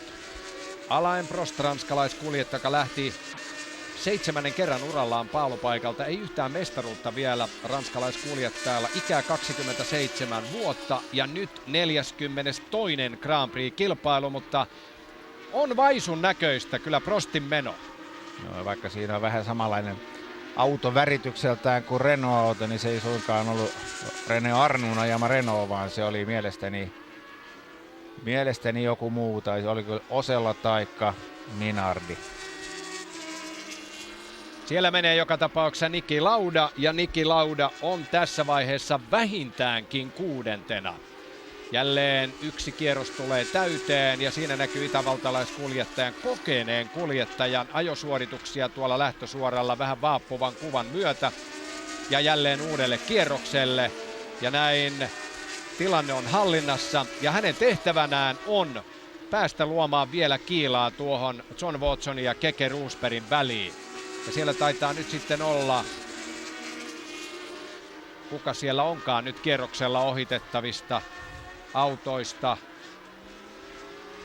Watson menee täällä ja hänen takanaan sitten kauempana tulee Niki Lauda. Joo, noista kierroksella ohitettavista niistä on vähän vaikea sanoa mitä ne on, koska saamme niistä niin vähän kuvaa ja jotta näkisimme mikä aina kunkin auton numero on, niin se tietysti helpottaisi tunnistamista, mutta todetaan se, että vaikka tuossa puhuin Osellasta, niin Osella ei lähtenyt tänne Las Vegasiin lainkaan. Heillä ei ollut mitään mieltä tuoda yhtä autoa tähän kilpailuun mukaan. Ja kun elettiin kautta 82, niin nuo sanktiot siitä, että vaikka oli sarjaan ilmoittauduttu, niin ei otettu jokaiseen kilpailuun osaa, niin ei ollut niin suuren luokan kysymys, kun se on sitten ollut vuosikymmeniä myöhemmin. Kaiken kaikkiaan 30 autoa oli mukana Las Vegasissa. Heistä karsiutui Tolemannin toinen auto Teo Fabi, samoin ATS:n Eliseo Salazar ja sitten Fittipaldin Chico Serra. Viime vuonnahan Keke Rosberg ajoi täällä nimenomaan Fittipaldin tiimin autolla ja Keken sijoitus oli 10. Kohtuullisen hyvin, jos ajatellaan minkälaisesta tallista oli kysymys. Kyllä. Mutta nyt Keke pahtaa Williamsilla. Williams Fordilla ja nyt nähdään tuo järjestys vielä. Kyllä Prostilla on kirkkaasti kärkipaikka siellä ja siellä taisi olla nyt sitten ihan joku muu auto, mitä tuossa aiemmin katselimme. Prost johtaa, toisena Michele Alboreto, 3. John Watson ja Niki Lauda on 6. Keke Rosberg on 5.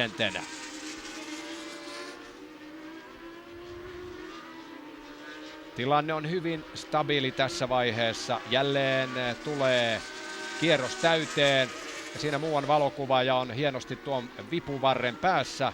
Saa parhaan mahdollisen kuvan, mutta pitää nyt huolella olla, ettei jalka lipeä. Silloin putoaa suoraan tuohon lähtölinjalle. Aivan. Kyllähän tässä kohtaa tuo radioliikenne varikkomuuri ja Keken välillä, niin varmaan koko ajan Keke on hyvin tietoinen tilanteesta ja ennen kaikkea talli haluaa tietää, miten tuo auto toimii ja vaikka nuo järjestelmät varikkomuurin ja auton välillä olivat vielä 82 aikana, ei nyt ihan lapsen kengissä, mutta huomattavan paljon vaatimattomammat kuin sittemmin, niin se informaatio, mikä kuljettaja pystyi tuonne varikolle antamaan auton käyttäytymistä, oli erittäin arvossa ja näin oli tuo radioliikenne oli hyvin tärkeä ja kieltämättä sieltä pystyttiin varikoltakin kuljettajalle viestittämään sitä, että mitä muut tuolla radalla tekevät. Ja se on se tieto, joka oli varmaan tässä kohtaa Kekelle kaikkein tärkeintä. Hän ties, missä John Watson rataa kiertää, millä sijoilla ja mikä tuo tilanne on. kun matkaa maaliin on enää, mitä minä sanoisin, noin Parikymmentä kierrosta, vähän reilua. runsaat 20 kierrosta, sanotaan 25, noin 25 kierrosta. Kaikella tavalla tähän kilpailuun valmistautuminen ei oikein tahtonut lähteä hyvin liikkeelle. Keke Roosbergilla hän oli ensimmäisessä harjoituksessa vasta 20. Ja ensimmäisessä harjoituksessa juuri siellä Keke yllättyi italialaisen tässä vaiheessa kilpailussa toisen alvan Michele Alboreton vauhdista. Hän sanoi, poika painoi pohja-ajan 1.19,2. Hart-moottoreista, jota Toleman tiimi käyttää, todettakoon, se painaa 130 kiloa, eli lähes 50 kiloa vähemmän kuin muut moottorit. Ja siinä on tuo painoero myöskin, mutta ei silti tuo Toleman ole pystynyt paljon hyödyntämään tuota painoeroa, jos katsotaan tulosluetteloa. Ja Keke totesi tuolla kilpailussa, että täällä puhaltaa aavikolta vielä kuuma tuuli, joka pahentaa tilannetta. Ei saa henkeä tuolla ohjaamossa, ilma loppuu.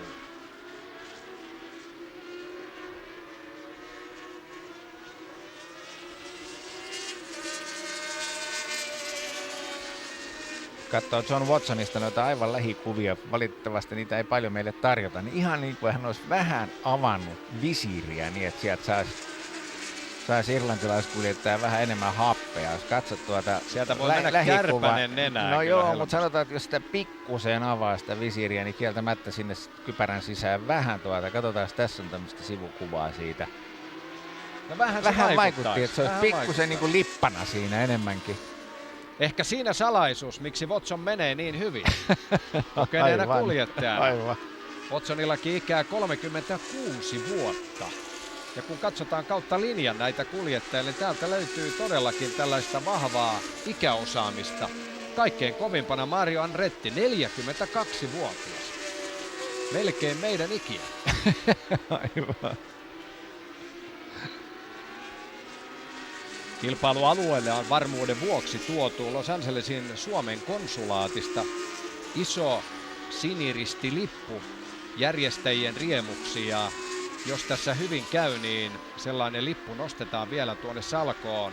Ja jos ei sitten ihan palkintokorokkeelle päästä 3 parhaamman joukkoon, niin kyllä sitä lippua varmasti tullaan heiluttamaan. Siellä on konsulaatin edustajana Asko Karttunen valmiina tuolla paikan päällä, ja tietysti jännittää siinä kuin 10 000 ihmiset muutoinkin, miten tässä kilpailussa oikein tulee käymään ja ratkeaako tässä sitten maailmanmestaruus nimenomaan Keke Roosbergille. Me tiedämme, että näin tulee käymään, ja nyt sitten vaan seurataan, millä tavalla Keke sen mestaruuden ottaa, ja onko se 5. tila vai nouseeko hän kenties vielä korkeammalle, ja mitä kaikkea tuolla kärjessä sitten vielä tapahtuu.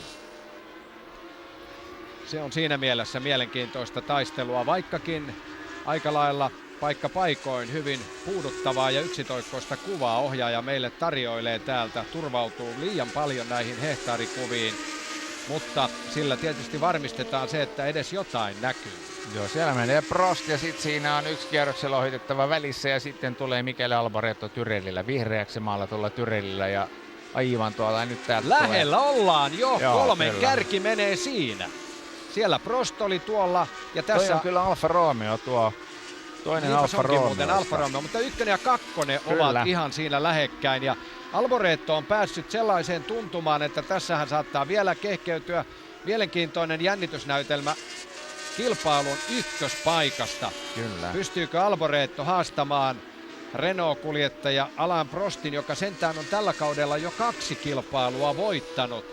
Pystyykö Alboreto haastamaan aidossa kilpailutilanteessa ja heittää vielä ohitse? Katsotaan, kilpailu vanhenee ja sitten se meille pian selviää. Siinä näkyy ero 3,5 sekuntia. Ei ole paljon mitään ja lähestyy koko ajan tuo keltavalkoinen Renault-auto. Ja täältä tulee John Watson. Hyvin lähellä. Ilmeisesti tässä vaiheessa kilpailussa, olisiko peräti 3.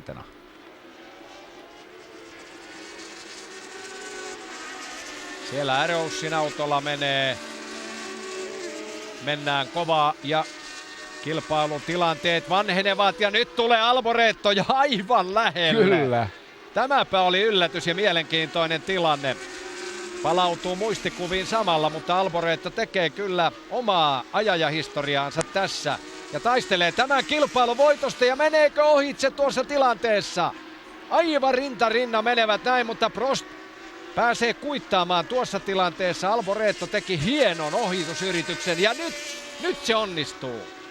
Toinen ohitusyritys ja peli on tätä myöten selvää. Mikäli Alboreto siirtyy kärkeen, täytyy todeta, että Alboreton autossa Tyrrell autossa Goodyearin renkaat, kun Renaultissa on Michelinin renkaat. Ja saattaa olla, että näissä olosuhteissa tuo Goodyearin rengas toimii pikkusen paremmin.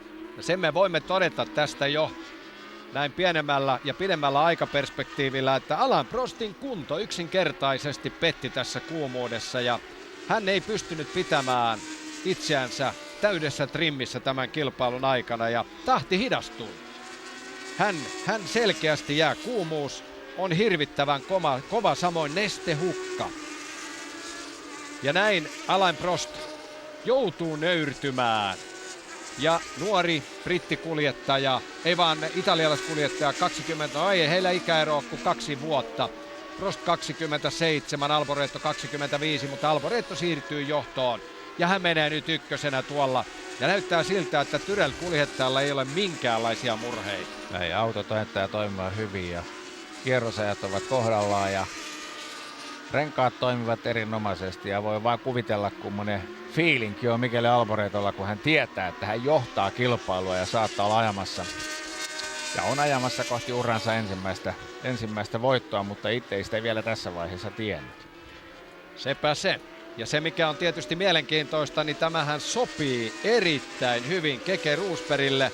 Mutta tiedän sen, että Keke miettii tuolla, että sitähän se puuttuisi, että Alboreto keskeyttäisi ja Watson nousisi sinne sitten kärkipaikalle. Ja hänelle tulisi myöskin kenties keskeytys, niin sitä myöten Watson olisi maailmanmestari. Vielä tässä vaiheessa kaikki on mahdollista, mutta kilpailu etenee hyvällä mallilla kaikella tavalla. Ja vakuuttavasti mennään hienolla taktiikalla eteenpäin Keke Rosbergin kannalta ja hän on kilpailussa 5.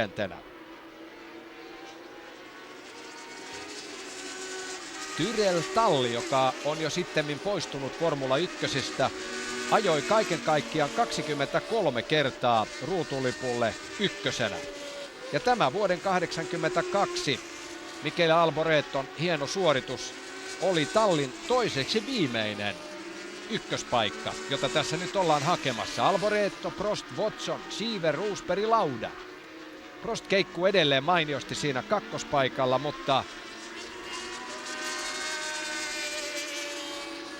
kuinka pian sieltä Watson sitten pystyy iskemään. Derek Daly joutuu antautumaan tuossa hurmioituneen Alboreton kyydissä. Alboreto heittämällä ohitse, Derek Daly jää jo kierroksella. Keken tallitoveri, toinen Williams on siis selkeästi vaisumpi. Ja vielä kun katsotaan Tyrrellin historiaa, autoilla kilpailtiin aina vuoteen 1998 viimeiselle ruutulipulle asti. Ura alkoi vuonna 1970 ja kaiken kaikkiaan kilpailuja huimat 418. 418 kilpailua ja Michele Alboreto nyt kaudella 82 Tallin kuljettajana Las Vegasin radalla ja kilpailua johtavana. Erinomaisen hienoa työtä Tyrrell Talli on pystynyt tekemään tätä kilpailua rakennettaessa. Aiemmin tällä kaudella Alboreto ei ole pystynyt näin hyvään suoritukseen. Ei myöskään Tallin toinen kuljettaja. Joten kaikella tavalla pullat on mitä parhaimmin uunissa. Alboreto johtaa Las Vegasin Caesar Palacein radalla. Alboreto. Sikäli aika jännä, että Alboretolla oli kuitenkin ennen tätä kilpailua jo 16 kerättyä M-pistettä ja se on aika hyvä määrä verrattuna Niki Lauda tallikaverinsa, jolla niitä ei ollut lainkaan. Niki Lauda on siellä varikolla. Niki Lauda joutuu myöskin keskeyttämään. Mutta Watson pahtaa. Mikä mahtoi olla Laudan keskeytyksen syy? moottoririkkoja tässä on itävaltalaiskuljettaja sitten lähikuvassa, ja tässä nyt sitten hän saa varmaan kilpailuinsinööriltä jo tietoa siitä, että mikä on tuo murheen syy. Alboretolle nopein kierrosaika 1.20,3, eli keskinopeus noin 163 kilometriä tunnissa. 54. kierros oli tuo, ja kaiken kaikkiaan ajetaan 75, eli nyt on se 20 kierrosta tämän jälkeen jäljellä, ja siellä hän menee. Ehkä siinä oli Niki Laudan ajosuorituksessa vähän kenties liiankin kovan rutistamisen. Vedettiin autosta kaikki mahdollinen irti, ja se ei sitten ihan sellaista vauhtihurmiota kestä, kun Watson menee. Menee ohi Alain Prostin. Näin joutuu Prost antautumaan, ja nyt on Prost kolmantena, ja Watson nousee kohden kärkeä. Ja on tällä hetkellä mielestäni kakkonen. On kakkosena. Alboreto johtaa, Watson toisena, Alain Prost kolmas ja Eddie Cheever tässä kohtaa neljäs. Ja Keke jännittää. Ja Keke Roosberg viides. Jos siinä tulee Alboretolle keskeytys ja kenties hänellekin vielä, mutta toinen Williams-tallin autoista ei kulje lähellekään niin hyvää vauhtia kuin hänen autonsa, eli Derek Daly on jo kierroksella varvattu. Siinä on aina sellainen jännitysmomentti, mutta Keke tietää tuolla autossaan, varmasti kuuntelee näitä ääniä hyvin tarkkaan, että päästäänkö tässä maaliin asti ja ovatko äänet puhtaat, mitä tuolta konehuoneesta kuuluu. Jännittää ihan varmasti paljon sitä, että tämä viides tila, sen pitäisi riittää, mutta se on juuri se viimeinen tila. Ja sitten Alboreton, hän toivoo ehdottomasti voittavan. Joo, se on mielenkiintoista, Matti, kuinka valtavan suuri ero voi olla autojen suorituskyvyssä, jos verrataan nimenomaan Alborettoa ja Derek Dalyä. Kummallakin on autoissaan Goodyearin renkaat, kummallakin on 3 litrainen vapaasti hengittävä Ford Cosworthin moottori. Eli erot täytyy hakea auton säädöistä ja auton aerodynamiikasta, ja ilmeisesti Tyrellillä on nyt löydetty tälle radalle niin hyvin toimiva paketti, että siinä Derek Daly lähes samanlaisilla eväillä periaatteessa jää kuin nalli kalliolla. Niin, Williams-kuljettajana Derek Daly siellä pahtaa, ja tässä Alboreto. Niki Lauda ei välttämättä halua nyt kiirehtiä tuosta autosta pois nousemisen kanssa. Onhan tämä sentään kauden päätöskilpailu, ja taas menee pitkä aika ennen kuin seuraavan kerran pääsee autoon istumaan. Mutta Niki Lauda tutkailee siellä vielä kilpailuinsinöörien kanssa, että onko mitään tehtävissä. Nyt ei enää ole mitään merkitystä palata tuonne radalle, vaikka auto saataisinkin kuntoon, ja Niki Lauda keskeyttää. Moottoririkko on sen verran paha, että sieltä ei enää kilpailuun päästä mukaan. Mutta ilman pysähdyksiä, ilman tankkaamisia, ilman renkaiden vaihtoa pahtaa siellä Keke Roosberg ja hänen edessään ykköspaikalla Michele Alboreto. Toisella paikalla John Watson, kolmannella paikalla Alain Prost. Erittäin mielenkiintoista, miten rajuun rutistukseen ja koettelemukseen tekniikka ja miehet täällä Las Vegasin kilpailussa oikein joutuvat. Mutta nyt puhutaan siitä aikakaudesta, jolloin miehet olivat todella huimassa kunnossa. Kyllä joo, se on ihan totta. Tosi tänä päivänä ne on vielä paremmassa. Näin on. Armoton kuumuus vaatii veronsa, ja jälleen siellä kierroksella ohitetaan. Joo, ja kyllähän se tämmönen näin syherön rata, siinä joutuu tekemään töitä koko ajan. Siinä joutuu vaihtamaan koko ajan, siinä joutuu kääntämään puolelle ja toiselle koko ajan. Ja kyllä se kieltämättä on fyysisesti rankkaa. Näissä olosuhteissa täytyy aina muistaa, että Formula 1-autolla ajaminen on aina fyysisesti rankkaa hommaa. Ja jos rata on vielä sitten näinkin syherö kuin tämä Las Vegasin Cesar Paz hotellin parkkipaikalle rakennettu rata on, niin se on kyllä fyysisesti todella kova homma näille kuljettajille. Ja niin kuin sanoit tuossa aikaisemmin, ilmeisesti Alain Prostilla oli vähän niin kuin tämmöinen henkilökohtainen pensa niin kuin vähän vähissä, ja sen takia mies ei enää pystynyt pistämään hanttiin, vaan joutui päästämään siinä toisia kuljettajia ohitseen. Kansa on yllättävän paljon näillä lehtereillä tilapäiskatsomoissa. Noin 40 000. Ei kuitenkaan sen enempää, kun ollaan suuressa lännessä, jossa luulisi Formula 1:tkin kiinnostavan, mutta jo vuonna 1982 amerikkalaisten suurimpana kiinnostuksen kohteena olivat nimenomaan amerikkalaisten omat sarjat. Se on totta ja oikeastaan voidaan sanoa, että oli suuri asia saada Mario Andretti tähän kilpailuun mukaan, nimittäin hänet kuitenkin Amerikan mantereella tunnetaan paremmin kuin ehkä ketään muutakin, niin yhtään muuta kilpa-autoilijaa, ja vaikka nyt sanotaan Indy 500 kilpailu on semmoinen, joka on niin kuin amerikkalaisille ihan ykkösasia, niin tämmöinen Formula 1 osakilpailu silloin kun mukana on Mario Andretti, niin nostaa kieltämättä sen Formula 1 osakilpailun arvon aivan eri asteille kuin että jos siellä ei olisi kuin esimerkiksi vain Eddie Cheever, jota tuskin edes Amerikan mantereella tunnetaan. Eddie Cheever vielä nuori mies, 24-vuotias, mutta kuitenkin 39 Grand Prixtä jo takana. Tämä kilpailu hänelle 39. Mutta hänenkin tulevaisuutensa on vasta edessä.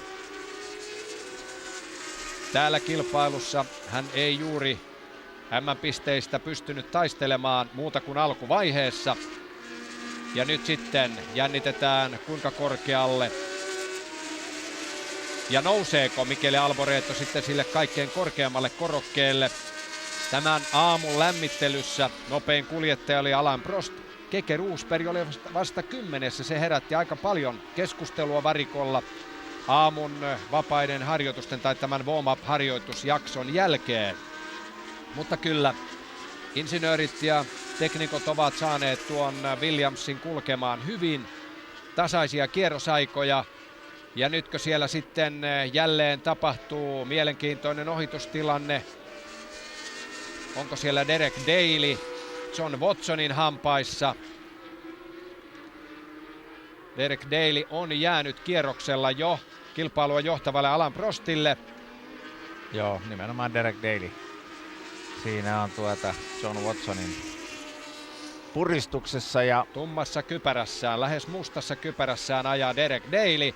Ja sieltä tulee nyt sitten John Watson ja heittämällä ohitse. Ja tässä menee Michele Alboreto. Michele Alboreton kypärän värit sinikeltainen ja se johtuu siitä, että Ronnie Peterson oli niitä hänen suuria idoleitaan ja hän halusi kantaa noita hänen mielestään arvokkaita Ruotsin lipun värejä lähinnä kunnioittaakseen Ronnie Petersonin muistoa ja sen takia Alboreton kypärän värit ovat sininen ja keltainen. Williams-talliossa nyt Keke Rosberg ajaa kauden päätöskilpailussa vuonna 1982 Las Vegasissa Yhdysvalloissa. Ajoi ensimmäisen kilpailunsa vuonna 1973. Eli lähimenneisyydessä tätä kilpailua ajatellen. Mutta kun katsotaan nyt sitten tähän päivään, niin takana on peräti 549 kilpailua. Williams-talli on yksi suurista Formula 1:ssä. 9 mestaruutta, 113 voittoa ja 125 paalupaikkaa. Ja vuonna 2007 tallin kuljettajana Keken poikaan Nico Rosberg. Ja myöskin tulee olemaan ensi vuonna. Alboreto, Watson, Prost, Cheever, Rosberg, Daly. Siinä on tällä hetkellä 6 kärkiä, kuten tuo grafiikka kertoo, niin Daly on jäänyt kärjelle kierroksella. 60 kierrosta siis takana ja kilpailun koko mitta. Vielä 15 siihen päälle. 75 kierrosta.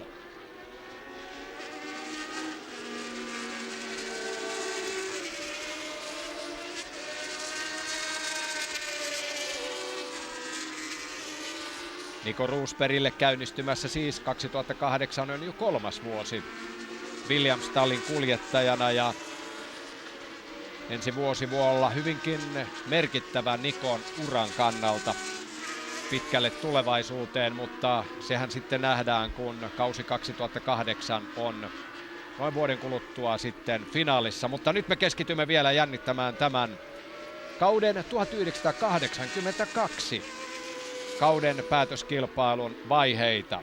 273 kilometriä ennakkoon määritelty kilpailun mitaksi.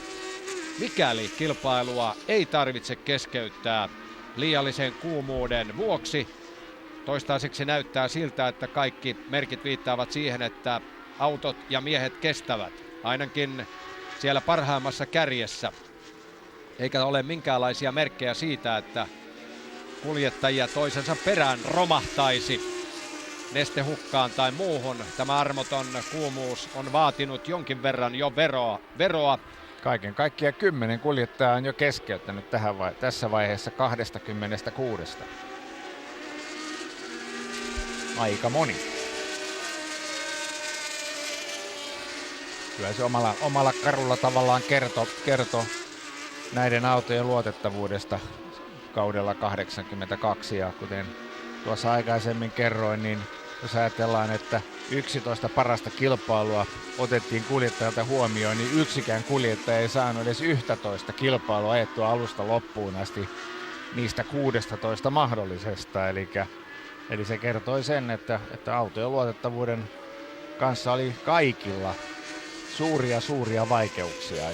Ja ne autot, jotka olivat luotettavimpia, kuten muun muassa tämä tässä, niin saattoivat menestyä hyvin. Ja se on yksi suuri syy siihen, että Keke Rosberg onnistui kaudella 82 ajamaan niin loistavan kauden, oli nimenomaan se, että tuo auto oli niiden kaikkien luotettavimpien joukossa. 9 kertaa pisteille tällä kaudella. 15 kilpailua takana, nyt menossa se 16 päätöskilpailu. Ja mikäli tästä tullaan pisteillä, niin voi sanoa, että Keke on ainoana kuljettajana koko joukosta tehnyt todella vakuuttavaa hyvää sautoa. Kyllä. Esimerkiksi tällä hetkellä, ennen kuin tämä kilpailu on saatu ajettua loppuun, niin jo nyt keskeyttämään joutuneet René Arnoux ja Niki Lauda niin ovat kuitenkin niin korkealla pistetilastossa kuin Lauda 5 ja René Arnoux 6, vaikka Laudalla on vain 6 pisteillä ajettua kilpailua ja Arnoulla ainoastaan 4. Mutta Arnoun kohdalla on se hauskuus, että vaikka hän on vain 4 ajanut autollaan maaliin asti, niin 2 hän on voittanut. Sen takia hän on niin korkealla. Täällä tulee Eddie Cheever. Tällä hetkellä hän mies painaa menemään mielestäni sijalla 4 siinä Alain Prostin takana. Ei aivan kuumimmassa kärjessä, mutta siinä on pieni mahdollisuus niin, että Eddie Cheever nousisi vielä palkintokorokkeelle sittenkin. Tuossa aiemmin jo puhuin hänen hyytymisestään, mutta ei suinkaan. Hän on 4. ja hänellä on nyt sitten tähtäimessään. Siinä on Alain Prost. 2 kertaa tällä kaudella voittanut Renault-kuljettaja Alain Prost. Kyllä. Prost menee siinä ja Eddie Cheever nousee jo nyt ohitse. Ei vielä nouse. Ainakin jonkin verran jenkkiyleisö saa vähän pääsylipuille vastiketta, kun siellä jenkkimies taistelee nyt itse asiassa kilpailun palkintosijoista. Kärjessä edelleen Alboreto ja toisena John Watson. Ja sitten Alain Prost, Eddie Cheever. Ja heidän takanaan tulee sitten jo vähän pidemmän matkan päässä. Siellä jossakin vaiheessa vilahti kelloissa noin 45 sekunnin ero 1. ja 5. olevan Keke Rosbergin väli. Se on aika lailla paljon ja nyt Eddie Cheever tulee rinnalle, mutta ei sittenkään pääse Prostista ohitse. Tiukkaa taistelua. Tiukkaa kaksintaistelua tämä kilpailu on tarjonnut useampaan otteeseen ja se on ollut tietysti hienoa. Niin kuin kaikki tilastot kertovat, että tämä koko kausi on ollut äärettömän tasaväkinen, mitä tulee eri voittajiin. 10 eri voittajaa ja nyt on haarukassa niin, että kausi saa hienon sineetin, tulee 11 eri voittajaa. Mutta sitten nämä jännittävät kaksintaistelut tuolla peräpäässä ovat olleet mielenkiintoinen suola koko kauden ajan monissa kilpailuissa, mutta myös nyt sitten täällä. Ja nyt kovimman taisteluparin muodostavat Alain Prost ja Eddie Cheever.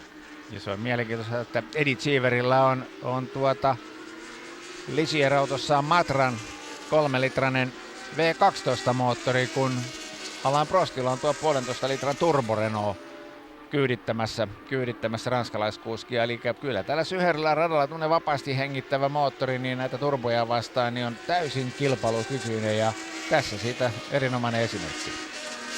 Tasoerot tasoittuvat, eli erot tasoittuvat, kun katsotaan rataprofiilia kaiken kaikkiaan. Turboista ei saada sitä hyötyä. Ja sisältä tullaan! No niin, siinä jenkkikuljettaja nostaa itsensä kyllä. Kolmanneksi. Kyllä. Eddie Cheever. 24-vuotias amerikkalaiskuljettaja tulee sieltä ja on taistelussa jännittävästi mukana. Kyllä, ja tallipäällikkö Guy Ligier voi olla hyvin tyytyväinen tällä hetkellä nuoren jenkkikuljettajan suorituksiin. Varsinkin kun Jacques Lafitte joutui jättämään kilpailun kesken jo 5 ajetun kierroksen jälkeen, kun Jacques Lafittein Ligier-autossa oli jotain sytytykseen liittyviä ongelmia.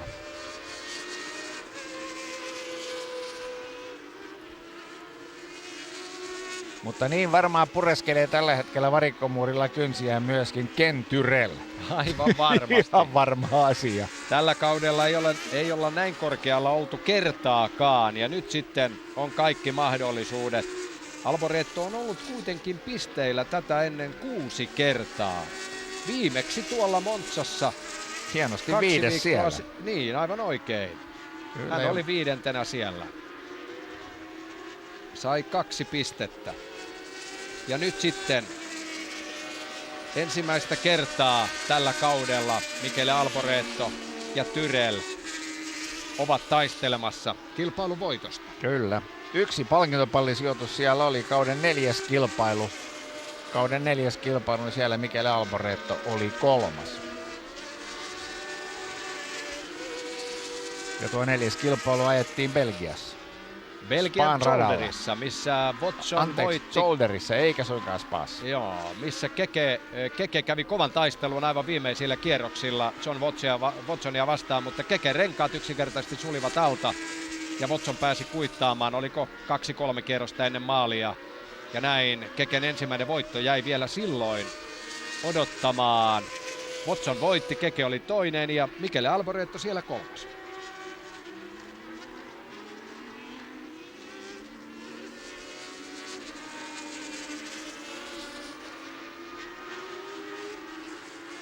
Ja siinä näkyy tuo kunniataulukko, kun 9 kierrosta on vielä jäljellä. Alboreto, Watson, Siever, Prost, Roosberg, Daly.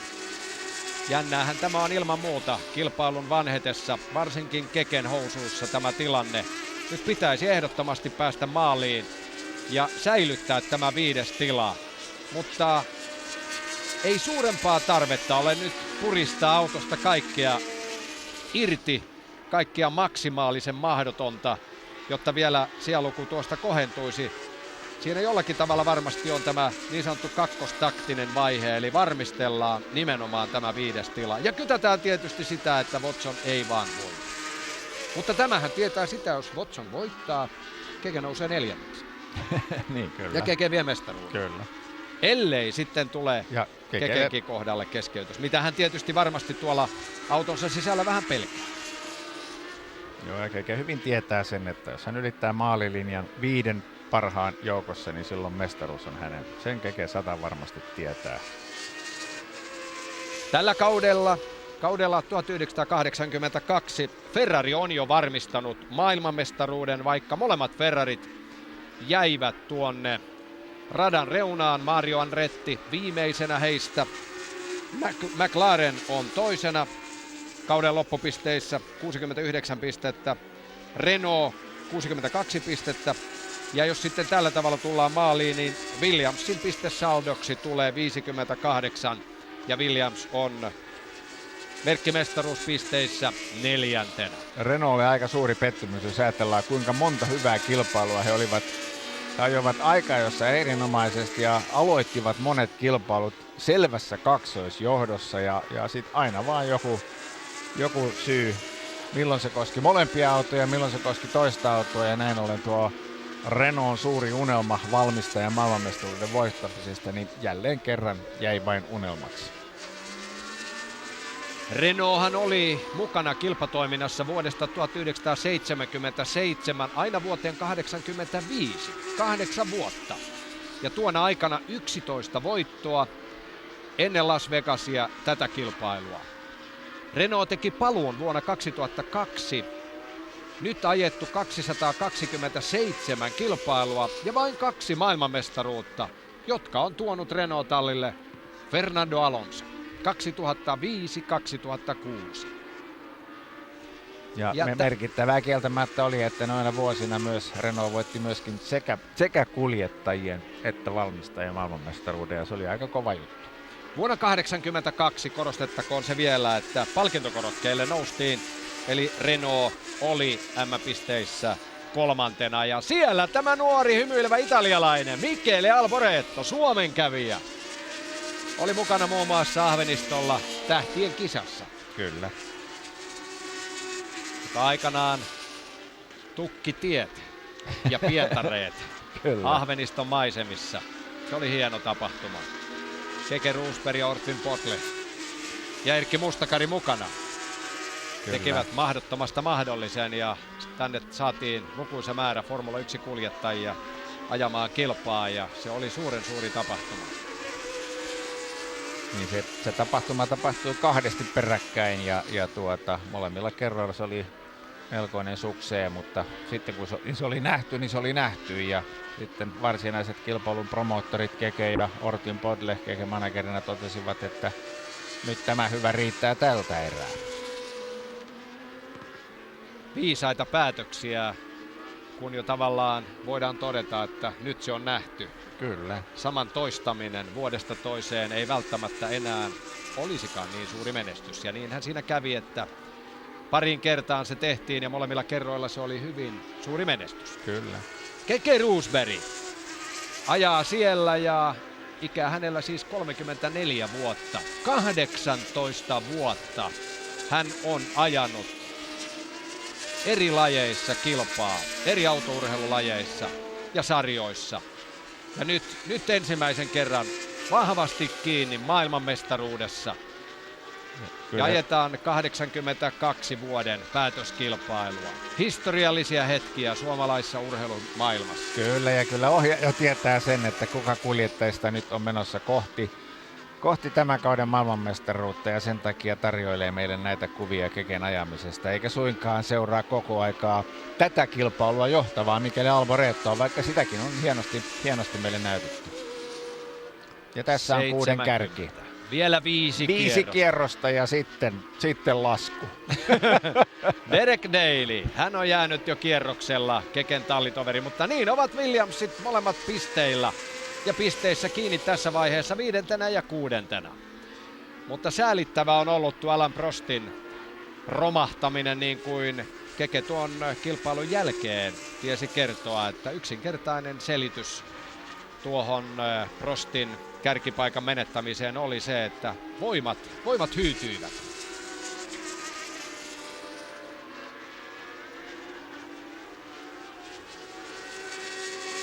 Hienosti auto kulkee. Tasaisesti Keke jaksaa puristaa vielä nämä viimeiset kierrokset. Siinä olisi tarvinnut Renault tallipäällikön ostaa Alain Prostille kuntosalin vuosikortti.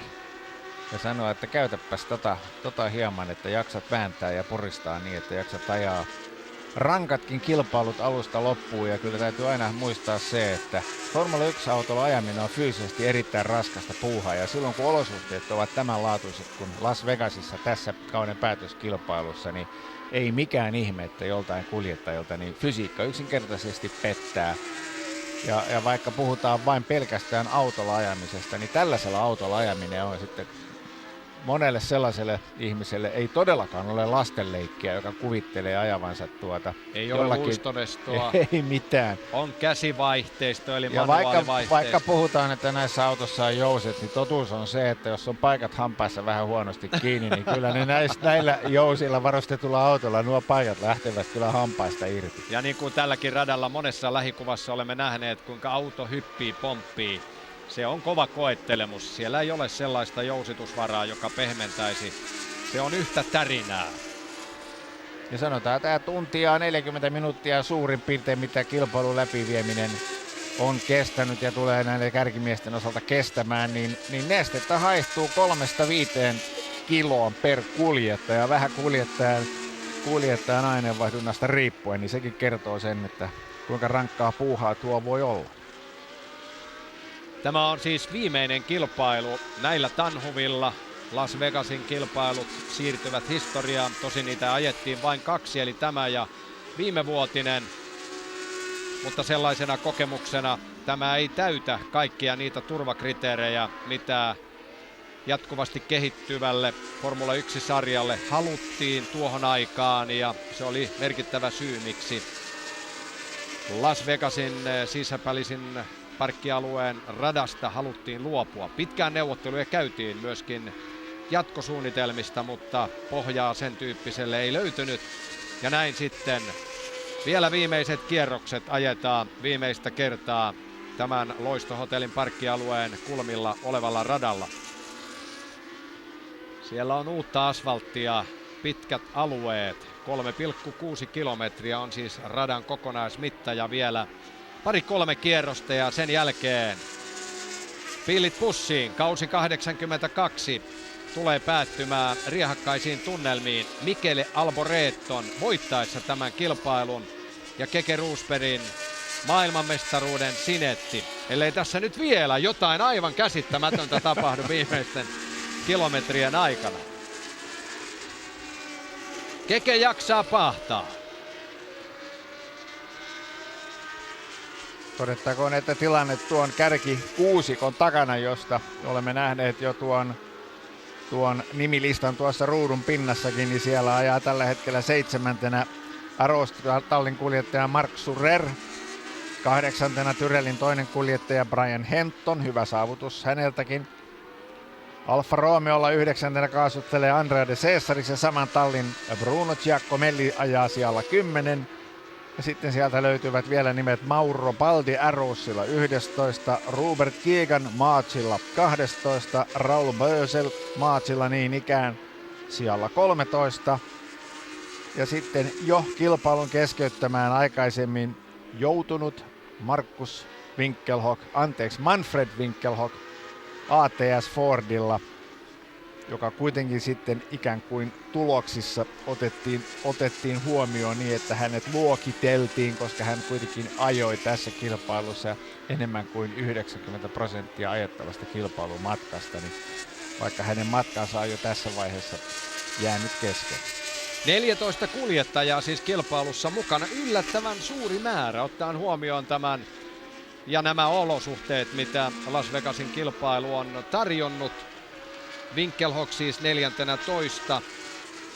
Virallisesti oikein mustalla painettuja maalilipulle asti pääsee 13. Boesel heistä viimeisenä, mutta katsotaanpas nyt, että vielä missä järjestyksessä. Nyt ei pitäisi enää olla montaa metriä matkaa maaliin. Tullaanko aivan pian sitten viimeistä kertaa lähtölinjalle. Toivon mukaan ohjaaja kertoo meille, missä vaiheessa se viimeinen kierros käynnistyy. Keke Rosberg kuitenkin varmistamassa itselleen 5. paikalla maailmanmestaruutta.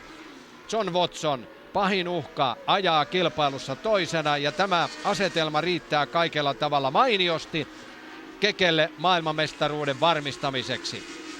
Michele Alboreto on ajamassa tällä kaudella ensimmäiseen voittoonsa. Ja se on tietysti Tyrrell-tallille myöskin kaikella tavalla mitä hienoin saavutus.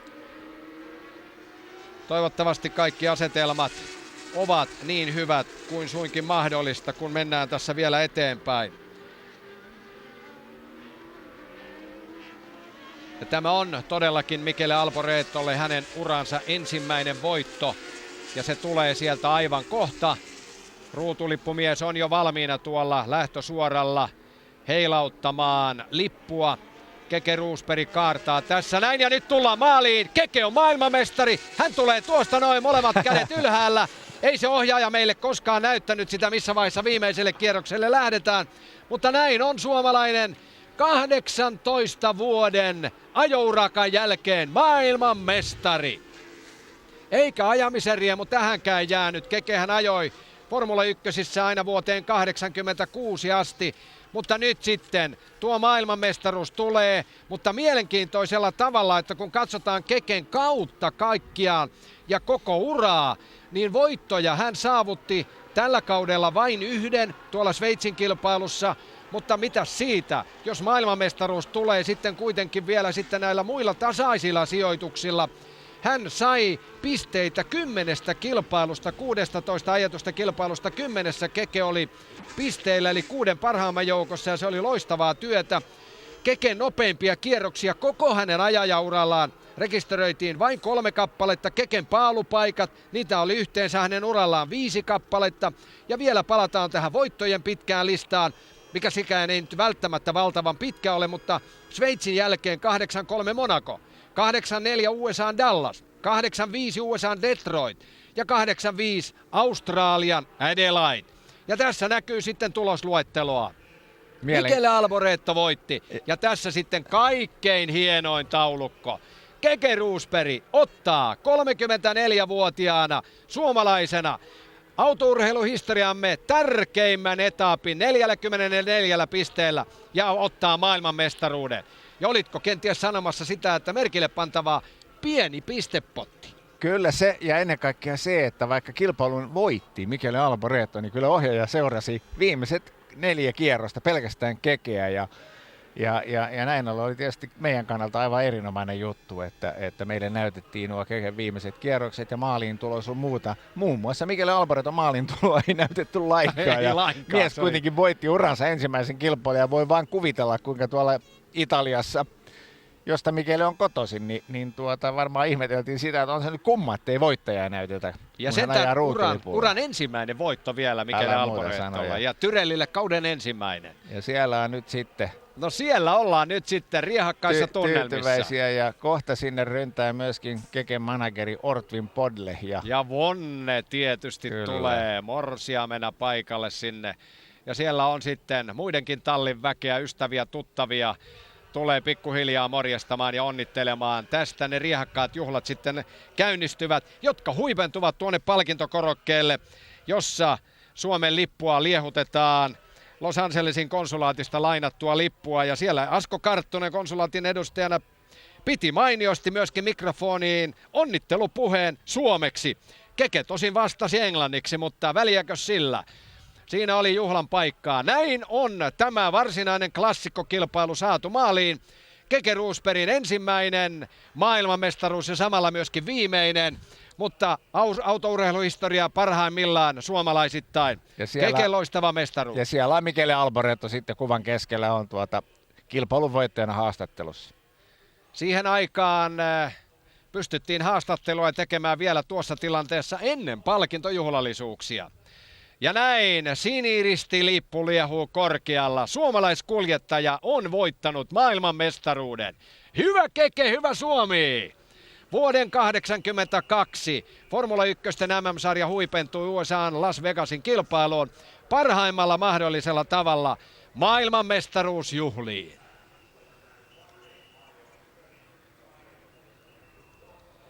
Toivottavasti saamme palkintokorokkeen juhlallisuudet ja nehän tulevat siitä kuin tilauksesta. Ja siellä on myöskin Vonne, Keken paita päällä. Michele Alboreto heiluttelee tässä näin.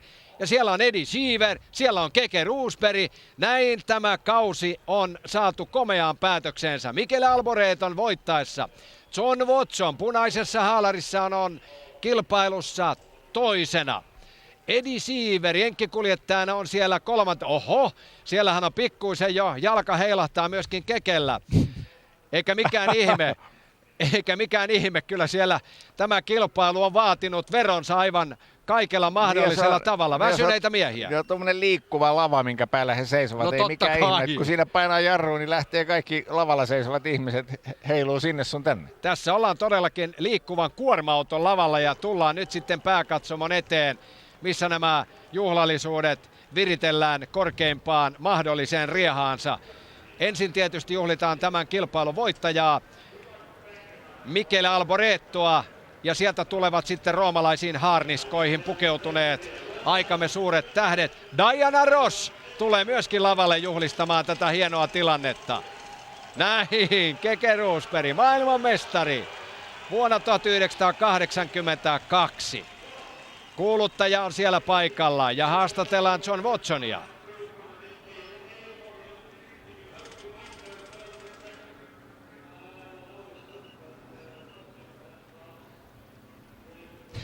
Eipä juuri kuulu, mitä Watson siellä sanoo, mutta näin on Italian lippu nostettu salkoon ja siellä komeasti myöskin liehuu Suomen siniristilippu. Eddie Cheever haastattelussa, kilpailussa hienosti palkintokorokkeelle 3. paikalle ajanut kuljettaja. Noin. Keke vetää siellä viikset Kyllä, suoriksi kyllä. ja puhaltaa todella rankan kilpailun jälkeen.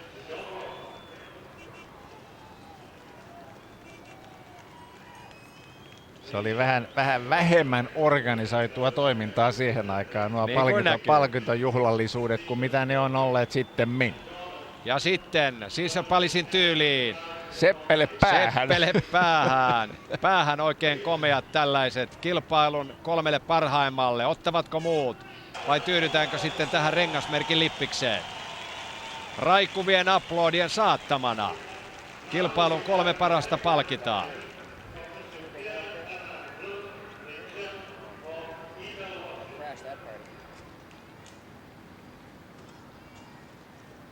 Keke tulee vähäksi aikaa istumaan tuohon palkintokorokkeelle ja vinkkaa Vonnelle, että tänne näin mukaan. Annetaan näiden muiden ensin saada palkinnot ja sitten tulee Keken vuoro. Hän saa Kellon. kultaisen kellon ensimmäisenä palkintona maailmanmestarille. Joo. Näin. Kultakello käteen ja silleen.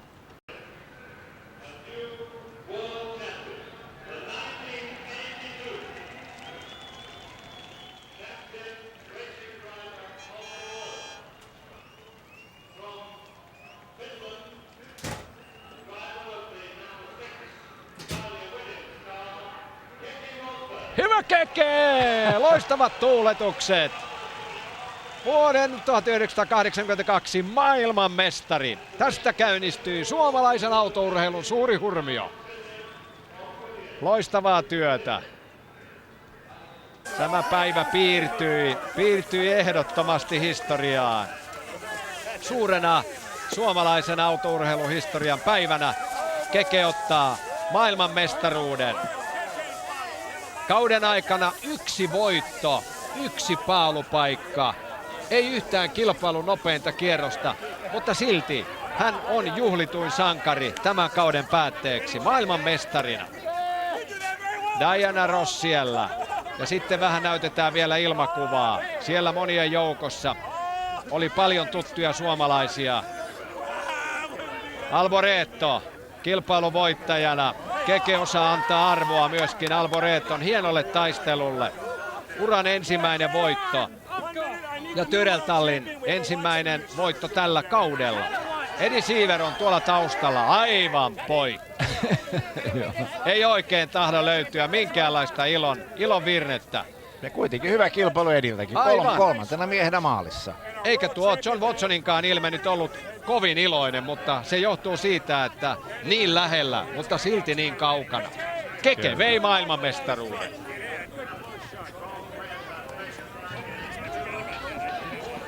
Näin me kiitämme teitä seurasta tämän loistavan liki 2-tuntisen näytelmän päätteeksi. Suomalaiskuljettaja Keke Roosberg on palkittu maailmanmestarina 1982 Formula 1 maailmanmestarina. Kiitoksia teille seurasta, kiitoksia Erkki Mustakari.